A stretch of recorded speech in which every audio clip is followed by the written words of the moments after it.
सोलापूरचा अर्थ असा असा असा म्हटला जातो, सोलापूर हा एक दुष्काळी जिल्हा आहे असं पूर्वीपासून म्हटलं गेलेलं आहे. पर्जन्य हा कमी असलेला त्यातल्या त्यात सांगोल्याच्या भागात जर बघितलं गेलं तर आगीची ज्वाळा दिसतात उन्हाळ्याच्या वेळेला.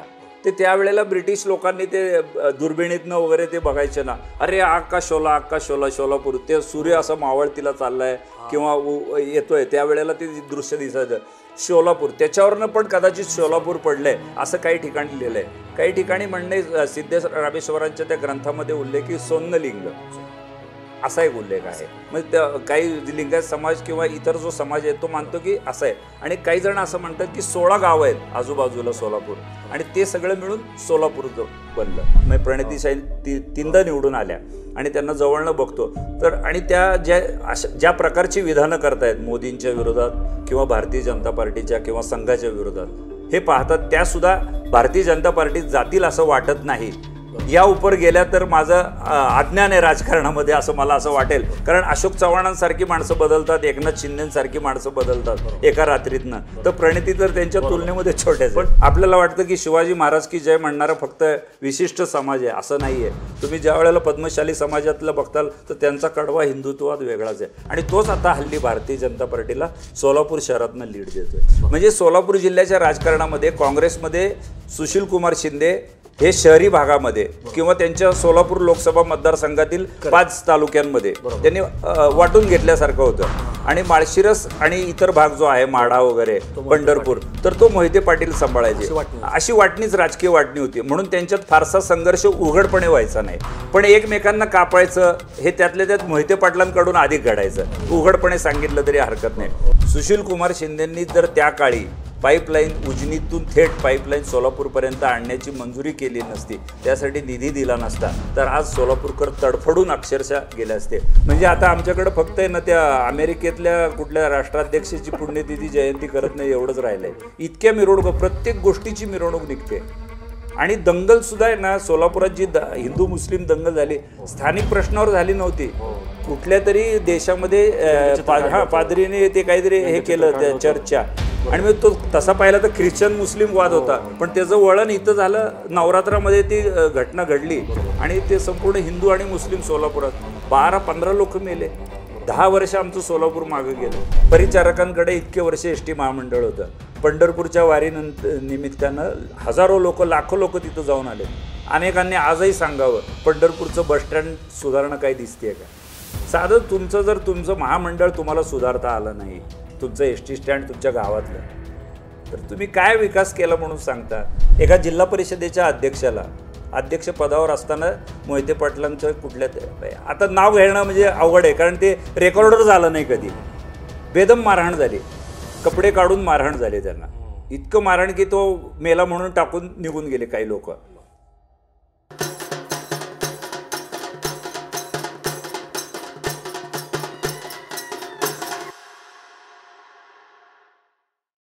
नमस्कार, बोलबेडू गप्पांच्या या नव्या पर्वामध्ये स्वागत. आपण महाराष्ट्रामधल्या जिल्ह्यांमधली राजकीय स्थित्यंतर एक प्रकारे त्याचा आढावा घेतोय. आजच्या या भागामध्ये आपण सोलापूर, म्हणजे ज्याला दक्षिणेचं प्रवेशद्वार म्हटलं जातं, एक महत्त्वाचा जिल्हा पश्चिम महाराष्ट्रातला, त्याच्यामध्ये कसे बदल होत गेले.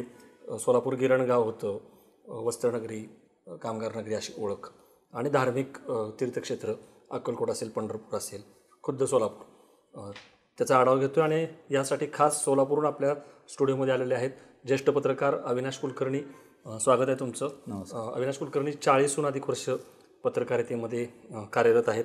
स्वतःचं त्यांचं सांस दैनिक पण आहे. 90च्या दशकामध्ये वृत्तदर्शन, लोकल केबल चॅनल जो अनोखा प्रयोग होता त्याच्यामध्ये देखील त्यांचा सहभाग होता. ते आपल्याशी गप्पा मारणार आहेत. मी जसं म्हणालो की दक्षिणेचं प्रवेशद्वार ही जरी ओळख असली सोलापूरची, तरी 16 गावं असलेलं सोन्नलगी, प्रत्येक शहराचं एक वैशिष्ट्य असतं. सोलापूर एक इतिहास पण असतो, आणि सोलापूर तर ऐतिहासिक आहेच. म्हणजे स्वातंत्र्यापूर्वी स्वतंत्र असलेलं शहर, मार्शल लॉमुळं असेल, किंवा आपलं जे सगळ्यांचं दैवत आहे ते सोलापूर जिल्ह्यामध्ये आहे. खुद्द सिद्धेश्वर मंदिर आहे, किंवा आजूबाजूला अक्कलकोट आहे, आणि एक मिनी भारत तिथं शेजारी कर्नाटक आहे, आधीचं आंध्र किंवा आत्ताचा तेलंगण, तेलुगू भाषिक आणि कन्नड भाषिक सगळं एक बहुभाषिक शहर आहे सोलापूर.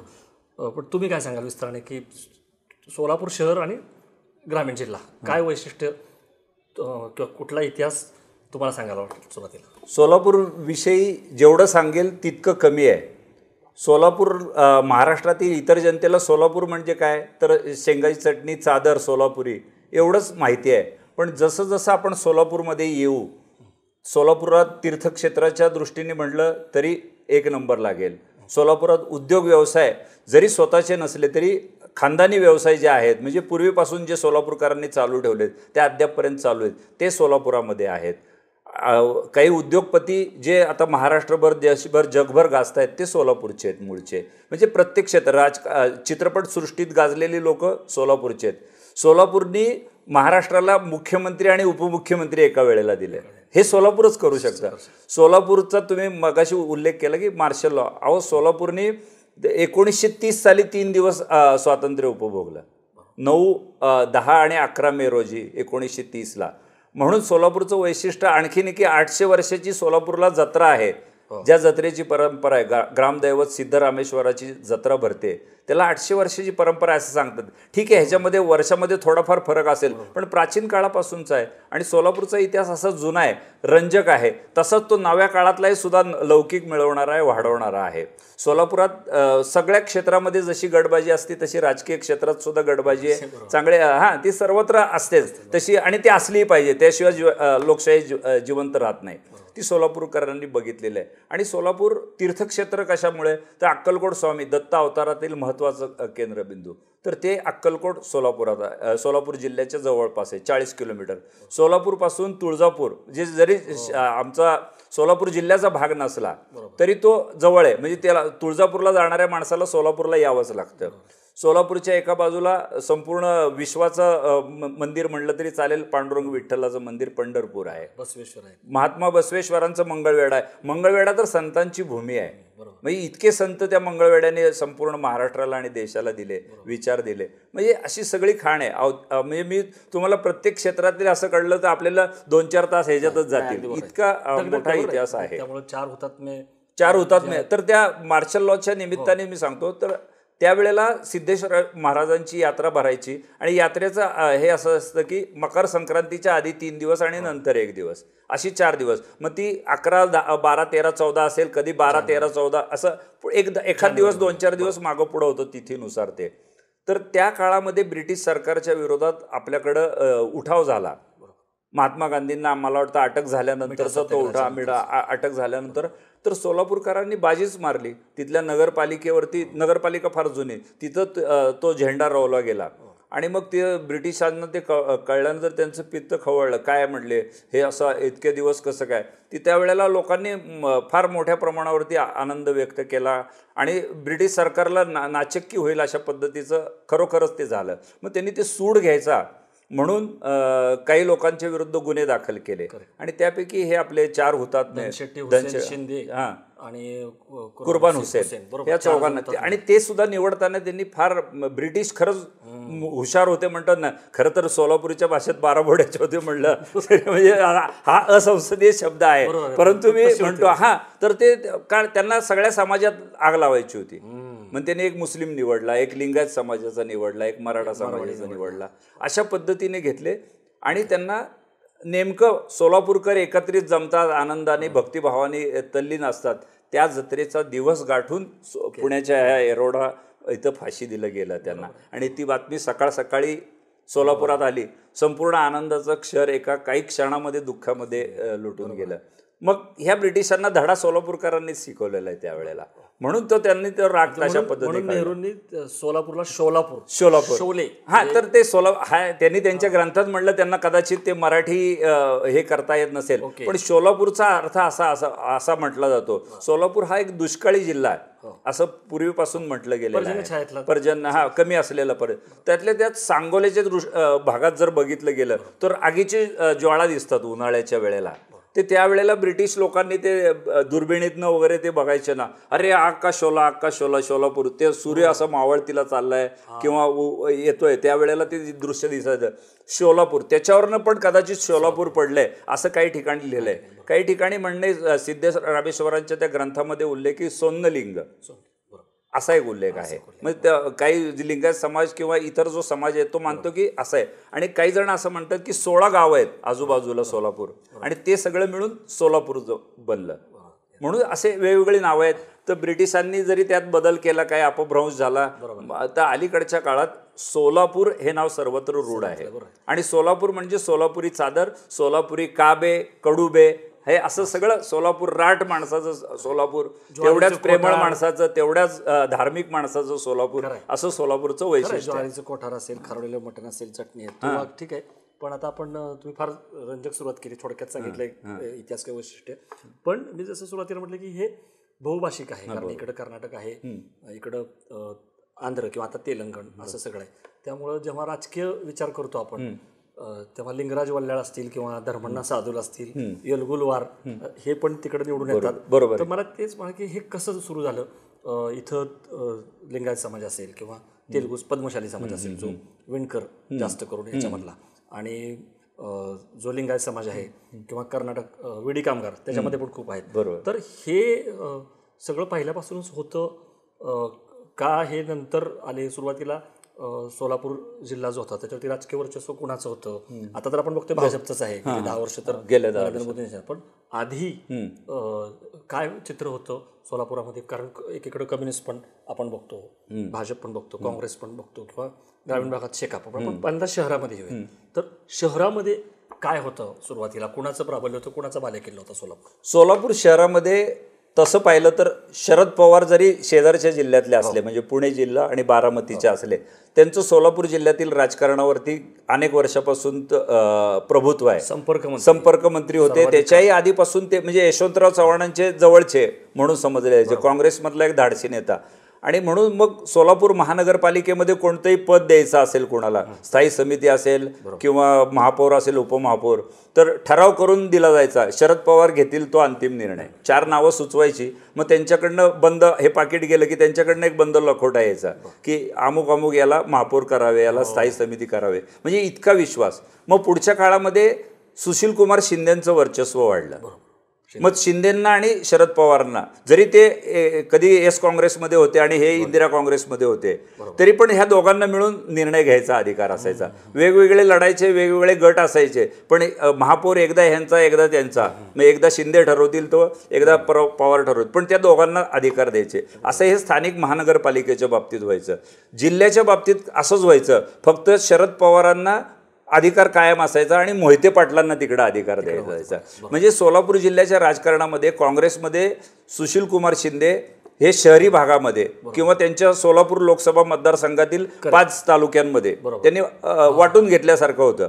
आणि माळशिरस आणि इतर भाग जो आहे, माढा वगैरे, पंढरपूर, तर तो मोहिते पाटील सांभाळायचे. अशी वाटणीच, राजकीय वाटणी होती. म्हणून त्यांच्यात फारसा संघर्ष उघडपणे व्हायचा नाही, पण एकमेकांना कापायचं हे त्यातल्या त्यात मोहिते पाटलांकडून अधिक घडायचं. उघडपणे सांगितलं तरी हरकत नाही. शिंदे तसे खुनशी राजकारणापैकी किंवा आपल्या विरोधकाला लवकर संपवावं अशापैकी उघडपणे राजकारण करणार नाही. राजकारणी आहेत म्हटल्यावर ते कावेबाज नक्की असतील, म्हणजे शिंदेना सोडून चालणार नाही, परंतु एवढ्या पद्धतीने ते करत नव्हते. जसं विजयसिंह मोहिते पाटील, त्यांना पाहिजे तेच घडवून आणायचे, असं विजयसिंह मोहिते पाटलांनी केलं. इतकं केलं की शेवटी शरद पवारांना सुद्धा त्यांनी धडा शिकवणे, म्हणजे तिथनं मतदारसंघातनं त्यांनी अलीकडच्या काळात बघितलं आपण 5 वर्षापूर्वी की त्यांना उभं राहू द्यायचा ह्या प्रयत्न केला आणि शरद पवारांनी त्यांचा बदला घेतला, त्यांना राजकीय दृष्ट्या संपवण्याचा. पण हे सगळं सांगत असताना हे अलीकडच्या काळातलं झालं. मी तुम्हाला थोडंसं मागं नेतो.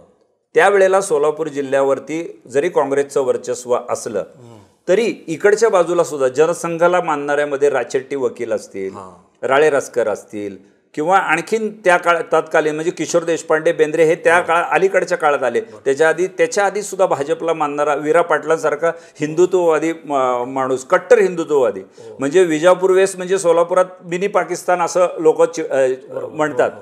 त्या ठिकाणी जाऊन विरा पाटील हे जाहीर सभा घ्यायचे. त्यांच्या सभेला 4-4 लोक असायचे, परंतु अत्यंत आता जे आपण राण्यांच्या ज्या भाषा शैलीत भाषण ऐकतो त्याच्याही पेक्षा झाल पद्धतीनं ते म्हणजे बोलायचे. बाळासाहेबांच्याही पेक्षा झाल त्या वेळेला विरा पाटील बोलायचे, हेही बघितलं.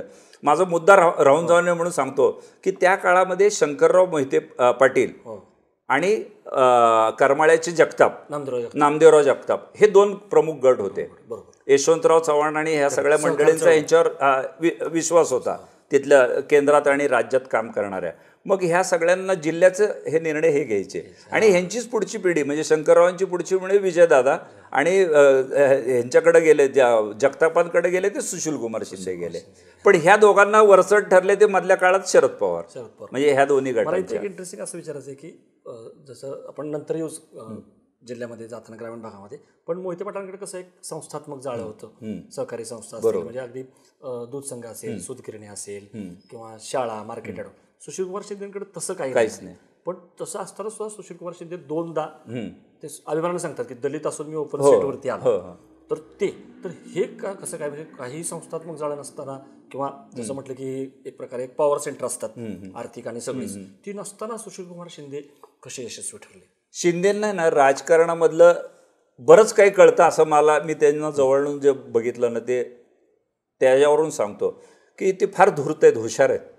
कुणाला काय बोलायचं, एवढा मीडिया आला आहे, तो देश दिल्लीतनं मीडिया आला तर त्याला काय मुलाखत द्यायची हे त्यांच्याकडं डोक्यात फीड असतं. स्थानिक लेवलवर आपण काय बोलायचं, राज्य लेवलवर, हे पत्रकारांच्या बाबतीत. तसंच कुठला पुढारी आला, कुठल्या पक्षाचा आला, त्याच्याशी कशा पद्धतीने बोलायचं आणि कसे डावपेच खेळायचे. RSSचा माणूस जरी आला तरी त्याला मदत करणारच, अशा पद्धतीचं त्यांनी धोरण. त्यांनी कधी खुनशी उघडपणे तरी कधी कुणाशी वागलेले नाहीत आणि सगळ्यांना सहकार्य करत होते. मग लोक म्हणायचे इतर समोरचा उमेदवार बघायचे, मग त्यापेक्षा शिंदे बारा घे, आपल्या ऐकून तरी घेतो आपल्या प्रत्येक सुखदुःखात. सुशीलकुमार शिंदे एवढा मोठा माणूस असून सुद्धा, म्हणजे AICCचे ते सेक्रेटरी होते. मी त्यांच्या दिल्लीतल्या घरी गेलो होतो त्यावेळेला बघितलं, 10 राज्याचे मुख्यमंत्री काँग्रेस पक्षाचे, शिंदेसाहेब सोलापूरच्या आलेल्या माणसाला आधी आत बोलवत होते, बोलायचे आणि मग ते मुख्यमंत्र्यांना त्यांना वेळ द्यायचे. म्हणजे इतकं मोठे आपल्या लोकांना करतात. हे लोकांना कळल्यानंतर आपोआप त्यांच्याविषयीचं, सोलापुरातल्या कोणत्याही घरात निधन झालेलं असू दे आणि तो कार्यकर्ता असू दे, शिंदे तिथं जाऊन येतात, लग्न कार्याला जाऊन येतात, आनंदाच्या दुःखाच्या कार्यात. सोलापुरात आज कोणी लेखक पुस्तक लिहू द्या, त्याला असं वाटतं की आपलं पुस्तक शिंदेच्या हस्ते प्रकाशित झालं. 12ला दोन्ही ठिकाणी हजर असतो राजकारणी. आणि आता त्याच ह्याच्यावरती आत्ताचे विजय देशमुख जे भारतीय जनता पार्टीचे आहेत आमदार, जे मंत्री पण होते, ते सुद्धा त्याच मार्गाने चाललेत. अर्थात त्यांनी ते शिंदेचा आदर्श घेतलाय का नाही माहिती नाही, पण एक स्टाईल आहे. आणि असेच लोक सोलापुरात लोकप्रिय होतात. आणि ह्यांनी कधी दलितवाद हा उघडपणे स्वीकारलेला नाही. म्हणजे भीमसैनिकांचं मोठं केंद्रबिंदू आहे सोलापूर. सोलापुरात ती चळवळ फार मोठी आहे, परंतु त्यांनी ते लेबल लावून दिलं नाही. सवर्णांनाही वाटलं की शिंदे आपलेच आहेत, त्यामुळे ते जिंकले, असं माझं तरी म्हणतं. तुम्ही सांगितलं वैशिष्ट्य. पण अशा नेत्याला 2दा पराभव पण पत्करावा लागला. आपण बघितलं आता शरद बनसोडे असतील किंवा सिद्धेश्वर स्वामी असतील. आणि लोक तर म्हणतात की मोदी लाटेमध्ये, मोदी लाट काय सुनामी होती त्याच ते निवडून आले, पण त्यांच्या पत्नीचा पण पराभव, हाच मोठा पराभव आहे. तर त्यामुळं असा एक ठपका ठेवला जातो की जसं बाकीयांचं उदाहरण दिलं जातं की बारामती बघा कशी पवारांनी डेव्हलप केली, किंवा अकलूज माळशिरस कसा मोहिते पाटलांनी केला, लातूर बघा, नांदेड, ही पेट आहे आपल्याला माहिती आहे. पण तसं सोलापूरचा विकास तसा म्हणायला पाहिजे अपेक्षित तसा केला नाही. स्मार्ट सिटी वगैरेचे प्रोजेक्ट म्हणा किंवा काय, तर हे तुम्हाला पटतं का की शिंदेवरती हा पण एक ठपका ठेवला जातो? ठपका आहे, खरं आहे बहुतांशी प्रमाणात. आणि मोठ्या प्रमाणात ज्यावेळेला लोक बोलतात तेव्हा त्यांच्या अपेक्षा त्यांच्याकडनं वाढल्यात आणि अपेक्षा 100% पूर्ण करण्यामध्ये शिंदे अयशस्वी ठरले. शिंदेच्या समर्थकांना अनेक निवडणुका, अगदी परवाच्या निवडणुकापर्यंत सांगता येत नव्हतं की शिंदेंनी सोलापूरसाठी काय कामं केली. स्वतः शिंदेही कधी सांगत नव्हते आणि शिंदेचे समर्थक आहे, त्याच्यामुळे ते मागं पडले. आणि जेव्हापासून हे इलेक्ट्रॉनिक मीडिया येत गेला किंवा इलेक्ट्रॉनिक यंत्रणा वापरली जाते, सोशल मीडिया आला ना, तेव्हापासून लोक फार हुशार झाले आणि बोलू लागले, उघडपणे बोलू लागले, तक्रारी करू लागले.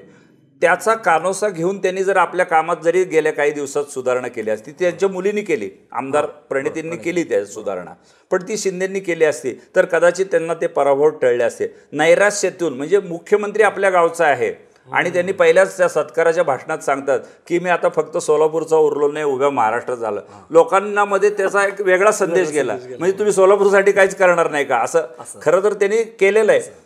आज सोलापूर अजूनही पाणी टंचाई, 5 दिवसांनी पाणी येतं. सुशीलकुमार शिंदेंनी जर त्या काळी पाईपलाईन उजनीतून थेट पाईपलाईन सोलापूरपर्यंत आणण्याची मंजुरी केली नसती, त्यासाठी निधी दिला नसता, तर आज सोलापूरकर तडफडून अक्षरशः गेले असते. उन्हाळ्यामध्ये नदीचं पाणी आटलेलं असतं, भीमा नदीचं पाणी. आणि भीमा नदी हीच याच्यावरच अनेक गावांच्या योजना आहेत, पिकांच्या पाणी पुरवठा, पिण्याच्या पाणी पुरवठा, तर ते मिळालं नसतं. पण आता ती पाईपलाईननी पाणी येत आहे आम्हाला सोलापूरला, म्हणून 4 दिवसाआड तरी पाणी मिळत आहे. मला आठवतं आहे, मी त्यावेळेला महानगरपालिका सभा कव्हर करायला जायचो. भारतीय जनता पार्टीने सुशीलकुमार शिंदेंनी ही स्वतःच्या स्वार्थासाठी योजना आणली आहे. त्यांच्या कोणाला तरी हे 100 कोटीचं कॉन्ट्रॅक्ट द्यायचं असेल म्हणून या योजनेला विरोध केला, त्यासाठी उपोषण केलं, मोर्चे काढले. तर शिंदेंचं त्यावेळेला आम्ही त्यांची बाजू किंवा त्यांची मुलाखत घेतली तर ते म्हणले ह्यांना व्हिजन नाही आहे, हे जगभर फिरलेले नाहीत, ह्यांचं त्यांच्या दृष्टीने बरोबर असेल. मला काम घ्यायचं तर मी सोलापुरात कशाला घेईल, कुठेही घेईल, आणि काम घ्यायचा प्रश्न नाही, आरोप करणारे करू द्या म्हणले. पण मी पुढच्या 50 वर्षाचा विचार करून ही पाईपलाईन टाकतोय. झालं असं की मधल्या काळामध्ये जेव्हा दुष्काळ पडला दोन्ही वेळेला, तीच आमची सोलापूर उजनी ते सोलापूरची पाईपलाईन उपयोगी आली, कामे आली. आता याच भारतीय जनता पार्टीने मागच्या वर्षीच्या निवडणुकीमध्ये हे अजेंडा काढला होता की आम्ही ही कामं करू, त्यात दुसरी लाईन घालू, ह्याच भारतीय जनता पार्टीने लिहिलं. लोक जुनं विसरतात, पण ह्या भारतीय जनता पार्टीने असं केलेलं आहे. ठीक आहे, चांगली गोष्ट आहे. म्हणजे पूर्वीच्या लोकांनी चुका केल्या म्हणून ती चुकाची रेग ओढत जाणं काही बरोबर नाही, चुका सुधारल्या पाहिजेत. पण सोलापुरात पाणी पुरवठ्याचा प्रश्न अजूनही कुठलाही पक्ष सोडवू शकला नाही. ह्याचा प्रत्येक व्यक्तीला सोलापुरात राग आहे, तरी देखील हे लोक निवडून येतात. हे दुर्दैव आहे. म्हणजे ह्याच भारतीय जनता पार्टीच्या, ह्याच काँग्रेसच्या लोकांच्याकडं गेले अनेक वर्ष महानगरपालिकेमध्ये 6 वेळेला निवडून आलेले जवळजवळ 12 नगरसेवक आहेत. मग त्यांच्या हातून सुद्धा हा प्रश्न सोलापूरचा सुटत नाही. एवढं काय, म्हणजे पुण्यासारख्या एक चतकोर भाग आहे आमचं सोलापूर म्हणजे, आणि तरी तुम्हाला सोलापूरचा पाणी प्रश्न ह्यात सगळ्यांना अपयश आलेलं आहे. बाहेर गावांना आलेलं नेतृत्व, स्थानिक नेतृत्व, इव्हन शरद पवार सुद्धा या पाणी पुरवठा योजना सोलापूरची यशस्वी होऊ न देण्यामध्ये कारणीभूत आहेत, असं माझं इतक्या वर्षाच्या अभ्यासामधनं मत आहे. सुशीलकुमारांच्यावरती थोडंसं पडू, बाकीच्यांकडे जाऊ. सुशीलकुमार शिंदेचा निष्ठावान हा एक मात्र गुण राहिलेला आहे. आता सुद्धा बघा की भाजपने 2 वेळा लागोपाठ जिंकून सुद्धा आता सुशीलकुमार शिंदे आणि प्रणिती शिंदेनाच ऑफर द्यावी लागते. तर तुम्ही फक्त कसं बघताय आणि प्रणिती शिंदेच्या नेतृत्वावर कसं बघताय तुम्ही? सुशीलकुमार तुम्ही सांगितलं, प्रणिती शिंदेचं कसं भवितव्य बघताय तुम्ही? का अलीकडे जो ट्रेंड आलेला आहे की नेत्यांची जी तरुण पिढी आहे ती भाजप जाते. मी परवा दिवशीच माझं पेपरचा वर्धापन दिन होतं, त्या दिवशी प्रणितींशी बोललो की काय तुमच्याबद्दल अजून असंच लोकांची चर्चा आहे, तुम्ही कुठनं उभारणार? तर त्या म्हणल्या आता लोक बोलत आहेत, पण मी ठामपणे आता किती वेळा सांगू? मी दररोज सकाळी उठल्यावर तेच सांगू की मी काँग्रेसमध्ये राहणार, मी जाणार नाही, मी तिथनंच लढणार आहे. पण शिंदेंचं एक विधान गेल्या 15 दिवसापूर्वी, महिन्यापूर्वी, ती तिचा निर्णय घ्यायला मोकळी आहे असं म्हणजे मुलीच्याबद्दल सांगितलं. पण स्वतः शिंदे कधी पक्ष बदलतील असं वाटत नाही. आणि मला असा वैयक्तिक अभ्यास, म्हणजे प्रणिती 3दा निवडून आल्या आणि त्यांना जवळनं बघतो तर, आणि त्या ज्या प्रकारची विधानं करतायत मोदींच्या विरोधात किंवा भारतीय जनता पार्टीच्या किंवा संघाच्या विरोधात, हे पाहतात त्यासुद्धा भारतीय जनता पार्टीत जातील असं वाटत नाही. या उपर गेल्या तर माझं अज्ञान आहे राजकारणामध्ये असं मला असं वाटेल. कारण अशोक चव्हाणांसारखी माणसं बदलतात, एकनाथ शिंदेसारखी माणसं बदलतात एका रात्रीतनं, तर प्रणिती तर त्यांच्या तुलनेमध्ये छोट्याच. पण तुमचं असं म्हणणं की 3दा निवडून आले, पकड आहे, पकड आहे मतदार. त्यांचे काय सांगता येतील वैशिष्ट्य राजकारण? त्यांचं पकड, त्यांनी आता ग्रासरूटवर गेल्यात, त्या कार्यकर्त्यांवरच अवलंबून आहेत असं नाही. त्या वैयक्तिक 1 to 1 पब्लिक जे मतदार आहेत त्यांच्याशी संपर्कात, संवादात त्या अग्रेसिव्ह आहेत. त्यासुद्धा असंच पथ्य पाळतात की प्रत्येकाच्या घरी जाऊन येणं, प्रत्येकाच्या सुखदुःखामध्ये जाऊन येणं, भेटणं. कोरोनासारख्या गंभीर स्थितीमध्ये फिरलेल्या आमदारापैकी त्या एक होत्या. बाकीच्या आमदारांनी घरनं मदत केली, आर्थिक मदत, भाजपच्या 2-3 आमदारांनी त्यांनी घरनं मदत केली असेल, पण ह्या हॉस्पिटलमध्ये गेल्या, वस्त्यांमध्ये गेल्या आणि त्यांनी सांगितलं, हे मी जवळनं बघितलंय. म्हणजे जे चांगलं आहे ते चांगलं सांगितलं पाहिजे. त्यांची पकड आहे. शिंदेच्या तुलनेत त्या जरा आणखीन कडव्या राजकारण आहेत असं मला वाटतं. शिंदे संयम आहेत, कुणाशी वाद नको, विनाकारण कुणाचा रोष ओढवून घ्यायला नको. ह्या कसं नाही, त्या वेळेप्रसंगी कुणाला अंगावर घ्यायला तयार असतात, आक्रमक पावित्र्य असतो त्यांचा. त्या हुशार आहेत. त्यांच्या विरुद्ध सगळेजण, म्हणजे जे आता दक्षिण सोलापूर मध्य मतदारसंघावरती दावा सांगतात अशी मंडळी, मग ती त्यांच्या जवळ होती काही काळ. सुधीर खरटमल असतील, महेश कोठे असतील, ते आरिफ शेखचे बंधू असतील, तौफिक शेख, आणखीन 1-2-3 जण आहेत. हे सगळेजण दिलीप माने असतील, हे सगळेजण त्यांच्या विरोधात होते तरी ताई निवडून आले. आडम मास्तरांसारखा एक मोठा काम केलेला त्या भागातला मोठा नेता, माजी आमदार माणूस, तो सुद्धा त्यांच्या विरुद्ध पराभूत झाला.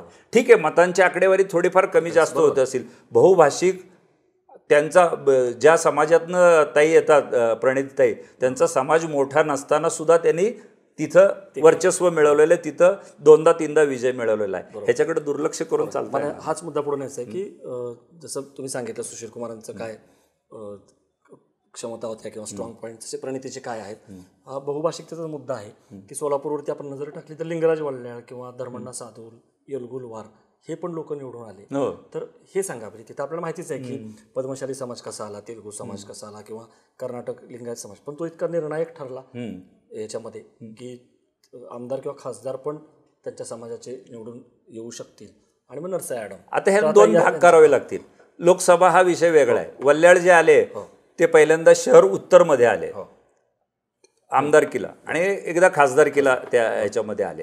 धर्मण्णा साधूल हे महापौर झाल्यानंतर त्याच वेळेला त्यांना उमेदवारी मिळाली आणि ते त्यावेळेला खासदार झाले. ते एकदा पराभूतही झाले, 2दा निवडून आले. इकडं येलगुलवारांचं जे म्हणलं ना, त्यांचा मतदारसंघ हा शहर आता जो मध्य म्हणून झाला त्याला त्यावेळेला दक्षिण, शहर दक्षिण म्हणायचे, तिथं ते निवडून आले. तिथं जो समाज आहे तिथं बहुभाषिक आहेत लोक. तेलुगू पण आहेत, मोची समाजाचं पण वर्चस्व आहे, मराठा समाजाचं सुद्धा वर्चस्व आहे, सुशिक्षित वर्ग सुद्धा आहे त्या भागामध्ये, अशिक्षितही तेवढ्या मोठ्या आहे. जवळजवळ 220 पैकी साधारणतः 150 झोपडपट्ट्या त्याच ह्याच्यामध्ये आहेत. आणि येलगुलवार हे सुद्धा म्हणजे अदर जमाती समाजामधल्या आहेत. आणि त्यामुळं पण त्यांनी सुद्धा एक स्वतःची छबी हे केलेली आहे. ते सगळ्यांमध्ये मिसळतात. ते कुठल्या जातीच्या धर्माच्या विरुद्ध किंवा स्वतःच्या जातीचं स्तोम वाढवणाऱ्यापैकी पण नाही आहेत. त्याच्यामुळं ते सगळ्या समाजात प्रिय होते आणि त्यामुळं ते 2दा निवडून आले. कार्यकर्ता म्हणून एक धमक होती. दुसऱ्या वेळेला जर आले तर ते त्यांच्या कार्यामुळेच निवडून आले. आणि पहिल्या वेळेला आले त्यावेळेला युवक म्हणून एक लोकांमधून त्यांच्याबद्दल एक आदर निर्माण झाला. आणि काँग्रेसचं नाही म्हटलं तरी सोलापुरात त्या मतदारसंघावर पहिल्यापासून वर्चस्व होतं, त्यामुळं तिथं त्यांना ती निवडणूक सहज गेली. अनेक लोकांनी त्यावेळेला मदत केली. अगदी स्वस्तात निवडून आलेल्यापैकी आमदार येलगुलवार आहेत, ते स्वतःसुद्धा अनेक भाषणामध्ये सांगतात. आणि शहर उत्तरमध्ये तर वर्चस्व चाकोत्यांचं होतं. त्याच्या आधी एकदा ठोकळताई आलत्या, म्हणजे बरेच लोक त्या शहर उत्तर हा काँग्रेसचा बालेकिल्ला. सर्व महाराष्ट्रामध्ये सर्वात लहान मतदारसंघ, म्हणजे 1,10,000 मतदारांचा, एवढा कमी मतदारांचा हे होता. आणि तिथं विश्वनाथ चाकोते आले, त्यांचे वडील आले बाबूराव चाकोते, त्याच्या आधी इतर मंडळी निवडून आली. असं सगळं हा सगळा वर्ग आहे ना, तो शरद पवारांना मानणारा आणि शिंदेंनाही मानणारा आहे, दुहेरी निष्ठा. मग शिंदेंना आणि पवारांना मानणारे हे सगळे काँग्रेसचेच कार्यकर्ते आणि ते त्यांना मदत करायचे.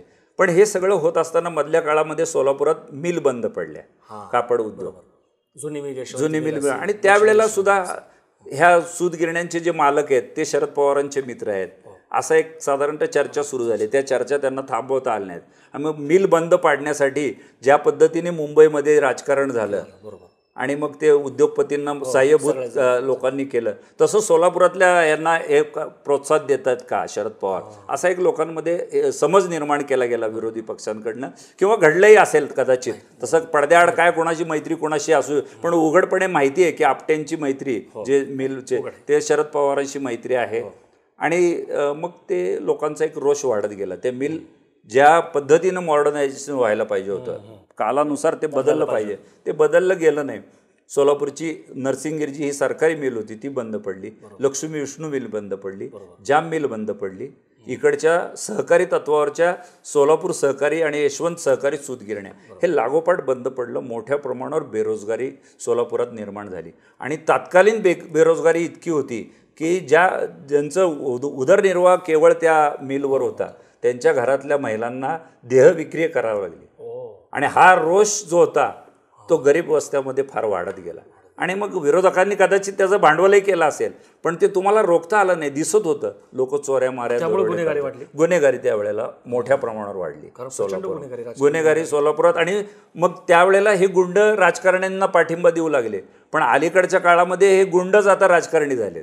असं हे बदलत आहे सगळीकडे आहे, म्हणजे महाराष्ट्रात तो ट्रेंडच आहे. आता ते म्हणतात आम्ही तुम्हाला पाठिंबा देण्यापेक्षा आम्हीच निवडून येतो, पण ते सोलापुरात हे सगळं होत गेलं वेगानं. आणि आडम मास्तर हे गोरगरिबांचं नेतृत्व करणारे, अशीच त्यांची छबी. कारण आता मध्ये जे आपण चित्र बघितलं की खरं तर भाजप आणि कम्युनिस्ट किती कडवे देशात, पण मोदी आणि आडम मास्तर एक नाही दोन वेळा, म्हणजे भूमिपूजनाला पण आणि आता ती घरं देताना पण, बरोबर, हे एक वेगळं चित्र बघायला मिळालं. तर आडम मास्तर सारखा नेता कसा इमर्ज झाला याच्यामध्ये, की ज्यांनी 30,000 घरं, आज नाही म्हटलं तरी 15,000 पहिल्या टप्प्यात, दुसऱ्या ह्याच्यामध्ये, की ज्याचे आज म्हणजे अख्ख्या देशामध्ये जगामध्ये होते. तर त्यांची कशी नाळ जुळली या सगळ्या? आडम मास्तरांचं वैशिष्ट्य काय की त्यांची भाषणाची एक स्टाईल आहे, कम्युनिस्ट आहे, करारी भाषण बोलणार, लोकांच्या मदतीसाठी धावून जाणार. सोलापुरात अनेक राजकीय पक्षांचे चांगल्या कॉन्क्रीटमध्ये इमारती आहेत, एक 2-3 पक्षांचे तर नक्कीच आहेत. साध्या पत्र्याच्या शेडमध्ये अजून ऑफिस आहे, पण 100 लोक तिथं काम करतात. जो माणूस येईल तो अत्यंत दयनीय अवस्थेमध्ये आलो असतो, माझं रेशन कार्ड नाही झालं मास्तर, अजून काय करायचं. त्या कुणाला तरी सोम्या गोम्याला हाका मारणार, हे जर प्रकरण, ह्या बाईचं काम झालं पाहिजे, उद्या मला संध्याकाळी रिपोर्ट दे, जा. त्या बाईंना रिक्षामध्ये घेऊन जाणार त्या ऑफिसला तो माणूस, किंवा स्वतःच्या गाडीवर घेऊन जाणार, फोन करणार, जाताना त्या कागदपत्राची झेरॉक्स काढणार, त्या साहेबाला देणार एक प्रकरण, त्यांना झालं म्हणून कळवा म्हणणार, दुसऱ्या दिवशी येऊन रिपोर्टिंग. असं एक तुमचं काय म्हणतं, कॉर्पोरेटमध्ये ज्या पद्धतीने काम चाललं असं ना, तसं त्या कम्युनिस्ट पक्षाच्या कार्यालयात आज सुद्धा चालतं. सामान्य माणसाच्या याच्यासाठी पत्र्याच्या शेडमध्ये पंखासुद्धा नसतो अनेकदा, तरी तिथं ते कार्य चालतं, रात्रंदिवस चालू असतं त्या. आणि मग आडम मास्तरांनी अशी माणसं जिंकत गेली. काँग्रेसच्या राजवटीत त्यांनी पहिली गृहनिर्माण योजना सोलापुरात केली विडी कामगारांसाठी. 10,000 लोकांची घरं, पंदेसारखा एक उद्योगपती बिल्डरला हे केलं, त्यांनी कन्व्हिन्स केलं. तोही बिल्डरचं त्याचंही वैशिष्ट्य होतं, गरिबांसाठी घरं होत आहेत ना, मी काही योगदान द्यायला. तो आर्थिक संकटात आला, बिल्डर एवढं मोठं काम मिळून सुद्धा आर्थिक संकटात आहे. म्हणजे जगाच्या पाठीवरचं एक वेगळं उदाहरण आहे. जे बिल्डर आता मस्ती करतात ना, त्यांनी हे उदाहरण घेतलं पाहिजे. जनसेवेसाठी करणारे सुद्धा सोलापुरातले बिल्डर व्यावसायिक आहेत. तर त्यांनी हे केलं आणि मग ते 10,000 घरांची योजना यशस्वी झाली. काँग्रेसची राजवट होती, त्यांच्याकडनं पैसा काढून आणलाय. काँग्रेसचं वर्चस्व, शिंदेसारखा माणूस किंवा मोहिते पाटलांसारखा माणूस किंवा हे 2 भारतीय जनता पार्टीचे आमदार देशमुख यांना जमलं नाही, ते आडम मास्तरांनी सोलापुरात करून दाखवलं. आता ही जी त्यांची नवीन स्कीम आहे ती 30,000 लोकांची आहे. रेनगर, ते सर्व प्रकारच्या कामगारांसाठी, ती विडी कामगारांसाठी होती, ही सर्व प्रकारच्या कामगारांसाठी. त्याच्यामध्ये 30,000 घरं होतात, त्यातली 15,000 घरं बांधून तयार झाले. इमारती आहेत, 3-3, 4-4 मजली इमारती आहेत, त्या 4-4, 5, 6-6 फ्लॅट्स आहेत, म्हणजे छोटे छोटे आहेत, 500, 550चे. आणि ते आता लोकांना मिळणार आहेत, ते आता निवडणुकीच्या आधी मिळतील. पण तुम्हाला हेही सांगतो की आडम मास्तर एवढं काम करून निवडून येतीलच ह्याची खात्री नाही. त्यांनाही नाही, लोकांनाही खात्री नसते, कारण त्यांचा मतदार गरीब आहे आणि तो पैशाच्या आमिषाला अनेकदा बळी पडतो. हे यापूर्वी अनेकदा दिसून आलेलं आहे. काम बघत नाहीत लोक, अनेकदा पैशाच्या मोहाला बळी पडतात, खोट्या धर्मांधतेला बळी पडतात. पद्मशाली समाज मोठ्या प्रमाणावर आहे त्यांच्या मतदारसंघात. तो अत्यंत धार्मिक आहे आणि अत्यंत कडवा आहे. आपल्याला वाटतं की शिवाजी महाराज की जय म्हणणारा फक्त विशिष्ट समाज आहे, असं नाही आहे. तुम्ही ज्या वेळेला पद्मशाली समाजातलं बघताल तर त्यांचा कडवा हिंदुत्ववाद वेगळाच आहे. आणि तोच आता हल्ली भारतीय जनता पार्टीला सोलापूर शहरातनं लीड देतोय. हे लोकांच्या लक्षात, भाजपचे जे नगरसेवक जास्त येतात, पद्मशाली समाजाचे जास्त निवडून येतात. याचा फायदा सुभाष देशमुखांनी, आमदार विजय देशमुखांना मिळतो. पण ते वैयक्तिक पातळीवर घेत असल्यामुळे शहराचा विकास काही होईना. त्या दोघांची गडबाजी इतकी मोठी आहे ना, म्हणजे खरं तर तो आजचा मुद्दा आहे का नाही मला माहीत नाही, पण गेली 5 वर्षे त्यांनी वाया घालवली. ज्या मुद्द्यांवरती ते निवडून आले त्या 2 देशमुखांमध्ये दोघांकडे मंत्रीपद होतं. सोलापूरचा विकास करू शकले नाहीत. तुम्हाला शिंदेंना बोलायचा काय अधिकार आहे? शिंदेंनी काम केलं नाही, नक्की केलं नाही, ते चूकच आहे. पण त्यांनी केलं नाही म्हणून तुम्ही करायचं नाही आणि तुम्ही भांडत बसायचं. पूर्वी 2 काँग्रेसवाले भांडायचे, तसे 2 BJPवाले भांडतायत. म्हणजे सोलापूरचा मागं पडायला किंवा सोलापूरचा विकास न होण्याला ही स्थानिक नेते मंडळी, गटबाजी हे त्याला कारणीभूत आहे असं माझं मत आहे. म्हणजे लिंगायत समाज आहे किंवा पद्मशाली समाज आहे निर्णायक, तसा मराठा कुणबी समाज पण आहे आणि सगळ्यात म्हणजे दलित आणि मुस्लिम. कारण आंबेडकरांनी मागची जी निवडणूक लढवली सुशील कुमार शिंदे आणि सिद्धेश्वर यांच्यामध्ये, तर ते पण तो एक अँगल होता. तर याबद्दल मला विचारायचं आहे की दलित आणि मुस्लिम समाज जो आहे तर तो पण निर्णायक आहे कास्ट पॉलिटिक्समध्ये. हा नक्कीच आहे. आणि त्याचा कुणाला फायदा होऊ शकतो. वंचित आहे किंवा MIM आहे. आता वंचित जाईल की नाही आपल्याला माहीत नाही, परंतु जुन्या आंबेडकर ज्या वेळेला प्रकाश आंबेडकर ज्या वेळेला मागच्या वेळेला शिंदेच्या विरुद्ध उभारले ना, त्यावेळेला महाराजही होते. तीन फॅक्टर पडले तिथं आणि भीमशक्ती एक अस्मितेचा मुद्दा बनवला. त्यातले सगळे गट कधी नव्हे ते एकत्रित आले होते.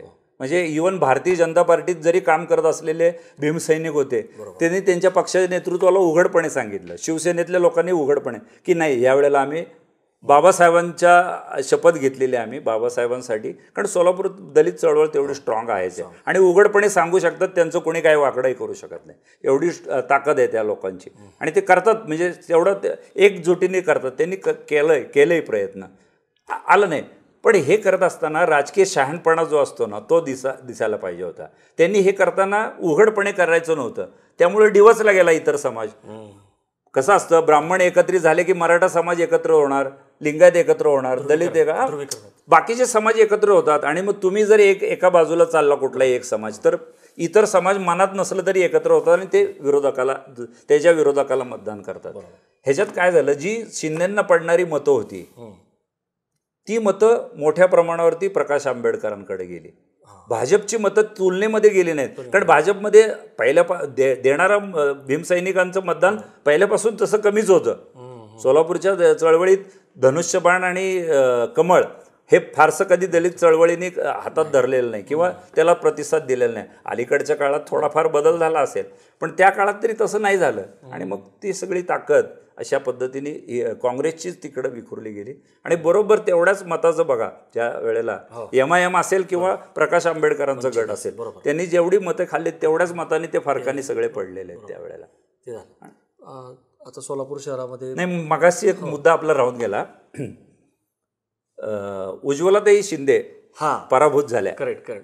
मला आठवतं तेव्हा सुभाष देशमुखांनी त्यांना आणि प्रतापसिंह मोहिते पाटील होते, तर त्यांनी पण भूमिका केली असं म्हटलं जातं. प्रतापसिंह मोहिते पाटील गट जो आहे किंवा मोहिते पाटील गट, त्यावेळेला मोहिते कुटुंबात थोडीशी धुसफूस सुरू झाली होती. म्हणजे प्रतापसिंह विरुद्ध विजयसिंह मोहिते पाटील. मी त्या अनेक घटनांचा साक्षीदार, काही घटना कॅमेऱ्यासमोर सांगता येणार नाही, कारण पद्मजा देवींनी प्रखरपणे मुलाखती दिल्यात. माझं वृत्तदर्शन नावाचं चॅनल त्यावेळेला होतं. अगदी कडव्या शब्दामध्ये त्यांनी विजयदादांच्या विरोधात त्यावेळेला भाष्य केलं. कौटुंबिक होतं म्हणून आम्ही थोडंसं त्याला वेगळं वळण देण्याचा प्रयत्न केला नाही. पण त्या मोहिते पाटलांनी निश्चितपणे शिंदेंना सुद्धा कधी माफ केलं नाही. मोहिते पाटील हे असू देत किंवा ते असू देत, तेवढ्या बाबतीत ते एक होते. शिंदेंचं खच्चीकरण करायचं. मग ही संधी चालून आली होती चांगली आणि भारतीय जनता पार्टीला मदत करायची. मग भारतीय जनता पार्टीचं त्यांच्या भागात जर वर्चस्व वाढत आहे, तिथं ते आपोआप खच्ची होईल यांना माहितीच होतं. म्हणून त्यांनी ह्यांनी प्रतापसिंह मोहिते पाटलांनी मदत केली, सुभाष देशमुखांना मदत केली. त्यावेळेला शिंदेंनी मुख्यमंत्री पद येऊन जवळपास 1.5 वर्ष होत आला असेल काहीतरी. बरोबर, पोटनिवडणूक होती ना, 6 महिने तरी झाले असतील नक्की. आणि दरम्यान सोलापूरसाठी काहीच घोषणा झाली नाही आणि लोकांमध्ये एक वेगळी रिॲक्शन यायला सुरुवात झाली. अरे सोलापूरसाठी काही IT इंडस्ट्री आणतात का नाही, काहीतरी सोलापूरसाठी एखादा मोठा कारखाना प्रोजेक्ट आणतात का नाही, तरुणांमध्ये इच्छा होती. आणि मग अँटी इन्कम्बन्सी म्हणतो ना आपण, किंवा विरोधाभास लोकांच्या मनामध्ये विरोधी एक तुमच्या विरोधात सुरू होतं, तर ते तसं सुरू झालं. त्याचा नेमका फायदा त्यांनी त्यावेळेला घेतला आणि उज्ज्वलाताई या शिंदे सत्तेवर असताना पराभूत झाले. ते तयार पण नव्हते शिंदे तिकीट द्यायला तयार, नाराजीपत करून तिकीट दिले. पण त्यांना पण कुठंतरी कुणकुण होती की हे सगळे मुद्दाम. आणि ते कसं असतं दिल्लीच्या राजकारणामध्ये, तिथं बघणार ना, एक मुख्यमंत्र्याला त्याच्या बायकोला निवडून आणता येत नाही.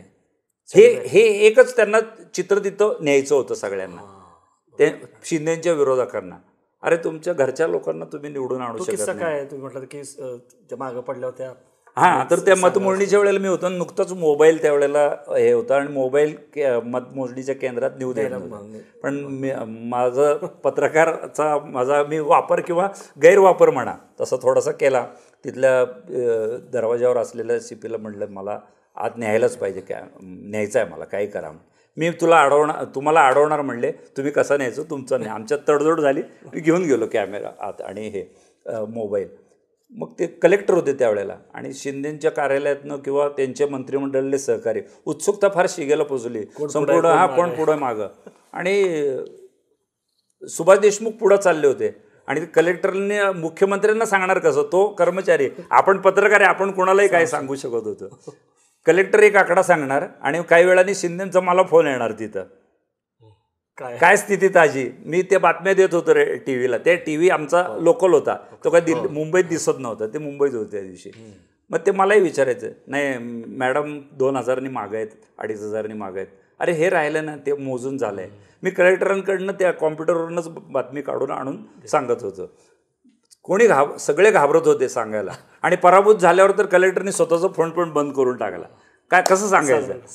मग त्यावेळेला नेमकं काहीतरी मतपेटीमध्ये एक मतपेटी ते इलेक्ट्रो होती, ते उघडत नव्हती, म्हणजे त्याच्यातले आकडेच दिसत नव्हते. त्या सगळ्यात मिळून होतं एक 2000 मतदान काहीतरी. आणि ते उघडत नाही म्हटल्यानंतर ह्याने पुढं आले सुभाष देशमुख. ते म्हणले ही सगळीच्या सगळी मतं त्यांच्या पारड्यात धरा, तरी मी 4000 निवडून येतोय, मला घोषित करा. म्हणजे 6000चं साधारण मी ते सगळं त्यांना आधी अर्धा तास सांगितलं. असं जरी झालं तरी त्या निवडून आल्यासारखे. आणि तिकडं त्या आपल्या मुंदडाताई होत्या, पद्मसिंह पाटील होते, हे सगळ्या लोकांचे मला त्यावेळेला फोन येत होते. एकट्याकडं माझ्याकडंच फोन होता. आणि कलेक्टर असतो या कमिशनर असू दे, त्यांची सांगण्याची हिंमत नव्हती. आणि बाकी लोकप्रतिनिधींना आत काही सोडत नाहीत त्यावेळेला.